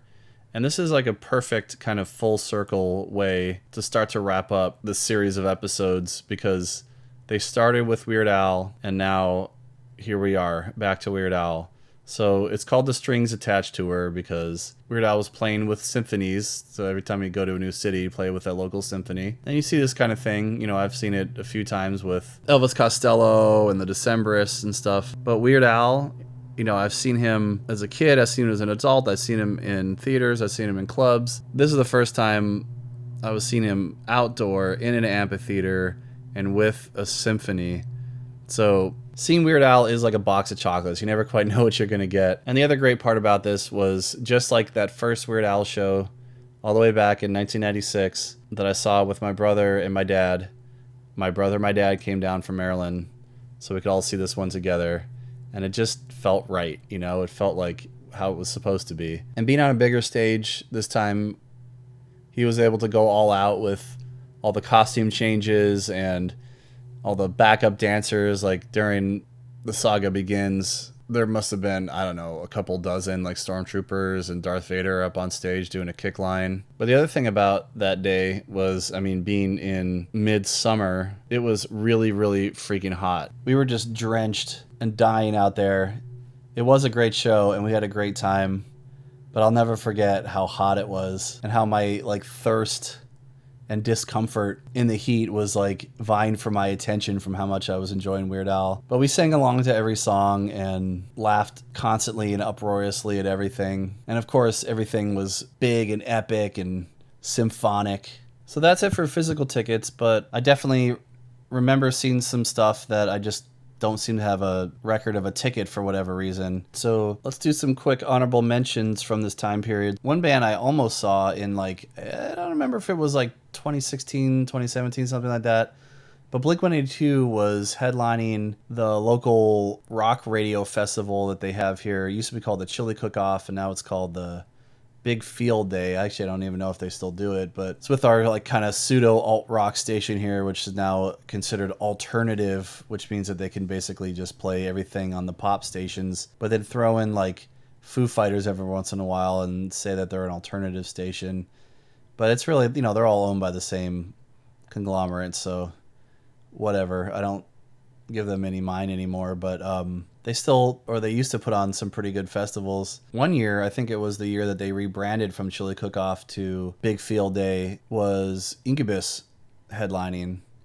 And I hadn't seen Incubus in many, many years. I think the last time I saw them was like when they were touring with Deftones in like 2000 maybe. Wow, had it really been that long? And I was surprised that they were headlining because I had no conception for like how much of a draw that Incubus had anymore. I also had a small child at the time that we took to the festival because we figured there'd be like games and stuff for him to do too, and we were right. There was like a big bouncy slide and he just wanted to play on the bouncy slide the whole time. So kind of watched Incubus from like off in the distance, but I didn't really get to like be totally present with them. So I'm glad I got to see them again more recently. But a few years later, I had tickets to see Blink-182, who were headlining the Big Field Day that one year, but some kid stuff was happening or for whatever reason wasn't able to actually go. I remember I had to sell those tickets, but luckily Blink came around again. I remember this is during the Matt Skiba era, back during their California, and I think it was summer 2019, right before they were going to release their album 9. And it was another blisteringly hot midsummer Central Virginia day, even though this one was at Virginia Beach. They have a big amphitheater out there. And if you have listened to episode 19 of this podcast, my 2021 shows, you've heard me mention that I saw Lil Wayne open for Blink at this Virginia Beach show in 2019. So I'm not going to repeat myself here, but I was not impressed with Lil Wayne as an artist, but his band was incredible. I remember hearing that he had left the stage the night before at his Baltimore, DC area show because he felt like the crowd wasn't big enough or something. I don't know if that's true, but I remember hearing something like that. That just added fuel to the fire of not loving him and what he brought to the table. But Blink was fantastic. And even though Skiba was filling in for Tom DeLonge, they just sounded great. And I never got to see them before that. I hated them in high school, and I only came around on them in college. And then they broke up. It just was never in the stars for me to see them, so I was glad to get to see them in any iteration. I'd love to go to, the classic lineup shows that are happening right now, but I'm not paying the dynamic Ticketmaster prices for that. No, thank you. But this was cool because it was must have been their 20th anniversary, right? Because 2019, so that means 1999 of Enema of the State. So they played that back to front. That was awesome. But they interspersed some other stuff from their other albums. Played a couple new songs off the upcoming album 9. But the most standout part of it by far to me was Travis Barker. I've always admired him as a drummer and how creative and unique he is and what he brings to that genre that you just don't hear most of the time from percussionists. But the show that he put on was more like what you'd expect from like Tommy Lee in Motley Crue, where his drum set like lifted up in the air and spun around like a gyro and was all lit up, and he was doing this like 10-minute drum solo, and it was mind-blowing, the kind of stuff that he was doing and how fervently he played and how it all seemed like effortless to him, even though he's playing like really tricky, complicated stuff. And I saw a video recently on YouTube, this drum instruction channel, people that put out like a lot of content with celebrity drummers, called Drumeo, and they were talking to him about his playing style and stuff. And he says that a lot of the stuff he does is improv on stage. Like, he doesn't play exactly the same thing every night for a lot of his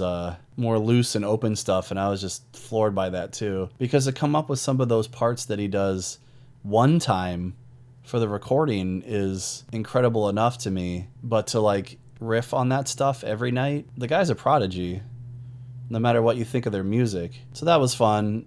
And it's always great seeing Matt Skiba, especially of all the times that I saw Alkaline Trio that didn't sound good. It was cool to see them in a big, well-mixed pavilion show rather than, I don't know, a small club for some reason didn't seem to be the best place to hear Skiba do his thing, even though you'd think that would be where he would thrive. But I don't know, maybe he just hired the wrong sound guy or something. And then at the end of that summer of 2019, I got to see the Get Up Kids again, who had recently united and put out a pretty good album called Problems. And I hadn't seen them since college when they broke up. And even though they were all a lot older, they just sounded absolutely fantastic. This was at the Broadberry Club, by the way, the one that I saw Hatebreed at. It was packed, and it was definitely a lot of nostalgia. A lot of people of my generation were there to see this band that they obviously like loved in high school and college. But again, for me, I never stopped listening to them or anything, and I kept up with them when they put out new music, even if it was new music that I didn't like. But what really stood out to me at that show was that James Dewey's, or Dewes, or however he says his name, the keyboardist and also the singer and multi-instrumentalist of Reggie and the Full Effect, he was just as zany and funny and crazy as ever, like rocking out with his keyboard, holding it above his head and stuff as he's like gyrating around the stage. And I remember at one point somebody up front was yelling like, "I love you, James," and then Matt Pryor is like, "Don't encourage him," because in case you don't know, they used to have a podcast. It was Matt Pryor mostly. It was called Nothing to Write Home About, I think. But James was a frequent guest on there, and their dynamic, they were so funny, especially James. Guy should have been a comedian too. I guess he kind of was in a way, but we finally made it to the end. I have no idea how long this is actually going to be, but I can guess it's going to be pretty hefty episodes. So if you've made it this far, I really appreciate it. I really would love to hear about your experiences, about any of the shows you went to at any point, but especially during these time periods. We can compare notes. I love talking story, as they say on the islands, about that kind of stuff. But the last show that I went to in 2019, before the world shut down a few months later, was Slipknot. I think I've already mentioned this one to an extent in episode 20. So I'll try to keep this brief, but it's still a good anecdote. I ended up going to this show in a kilt. Not that seeing me in a kilt is rare or unexpected. And if you go to my YouTube channel, youtube.com/breathingunderwater, you'll see that I have a playlist called Kilted Aloha Drummer, because that's my hashtag for myself and my music side of things, because I have been playing in a kilt with my band. But it wasn't normal practice for me to wear a kilt to a metal show, but going to the show was kind of a last minute thing. I was in Baltimore just for the weekend with my family, and we were going to the Maryland Renaissance Fair, so that's why I was in a kilt. But then I found out that my friend Jason, who I've mentioned a lot on this episode, plus some other friends, were going to a Slipknot show at Jiffy Lube Pavilion later that night. So I saw that they still had lawn tickets available, and I went with Jason straight from Renaissance Fair to the show, so I didn't have time to go home and change. And not that wearing a kilt in general is that noteworthy, but what happened was I was hanging out on the lawn waiting for Slipknot to come on, and a guy walks by who seemed a little inebriated, hands me a Pit wristband because he was just so impressed that I wore a kilt to a Slipknot show. He wasn't going to use his Pit wristband for whatever reason, or he had an extra, I don't know. I couldn't really tell because he was not totally sober, but I ended up giving the wristband to a friend who Slipknot is like their favorite band ever, so I wanted to make sure that they had a chance to enjoy the Pit, because I had been out in the sun at the Ren Fest all day and I really wasn't feeling a Slipknot Pit anyway. But even from way back on the lawn, they were great. They were Slipknot. Corey is always top tier frontman. And even with all the lineup changes and stuff over the years, they were still incredible. And it was Slipknot, man. I loved it. And they played some of my favorite stuff from their catalog.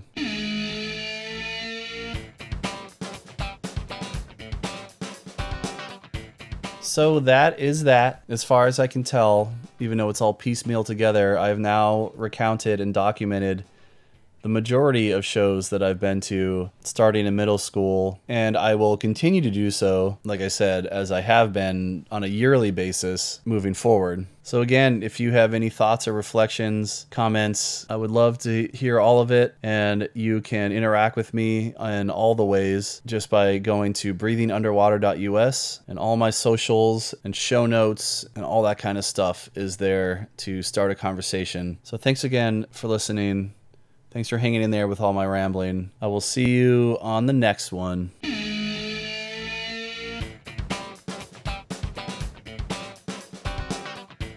For this episode's song pick, I'm going to play my band, After We Praey, Praey, covering Highly Suspect's Little One, because I saw them play it, as you heard earlier in the episode, when I saw them live. And not only that, but as you heard, I got to see it with the singer of my band. Made it extra special because he loves them so much. And we've been playing this song for a long time. And you'll hear on the intro to the song, Caleb talks about how much this song means to him and how it's changed meaning for him over time and why it's so important to him. And this was recorded at Sonar Fest 2023. That was in spring 2023 at Another Round Bar and Grill, which is a local bar that we play at a lot. And they've been putting on a showcase festival for the past few years. Keeps changing name. It was Rock Fest the year before, and then it was Sonar Fest. But if you go to our YouTube channel, youtube.com/afterwepraey, Praey, or afterwepraey, Praey.com, you can see footage of 2022's Rock Fest at Another Round Bar and Grill. And sometime in the near future, we'll have the footage from that Sonar Fest from last year up on our YouTube channel too, once we get it edited and mixed and everything. So for now, here's just the audio from that show. This is a cover. If you guys know it, sing it. But isn't it crazy that you can listen to a song for so many years and you have a meaning to it, but then that meaning changes in a moment? This song is for a buddy that I lost this week named Dustin. This is for him.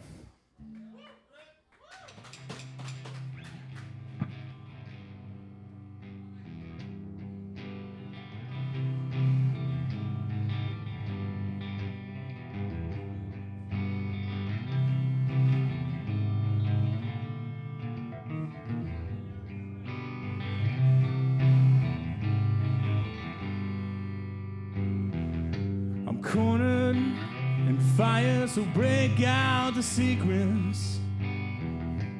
I hope you know that you were worth it all along. I'm tired, you're angry, and everyone looks blurry. I love you, I'm leaving so long. Hey, little one, I'm so scared of what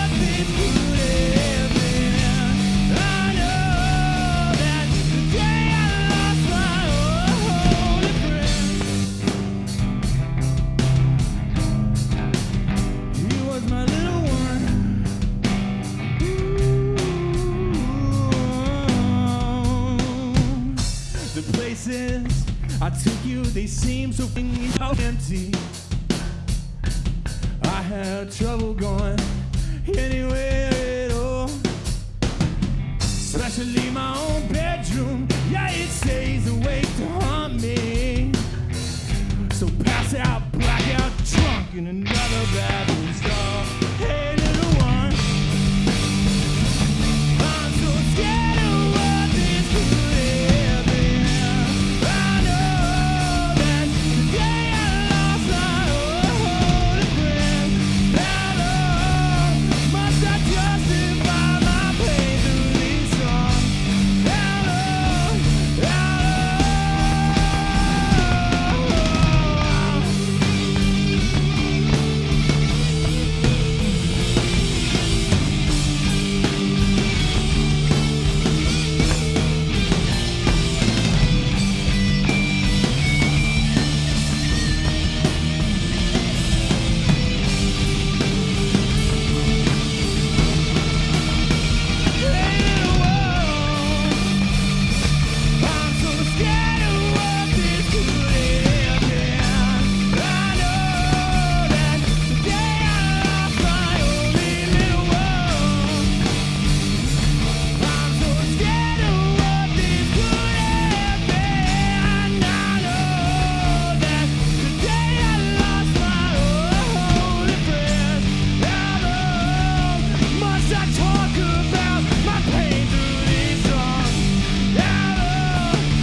doesn't make a difference. I don't care about anything at all. It's raining, sunny, it doesn't make a difference. I don't care about anything at all.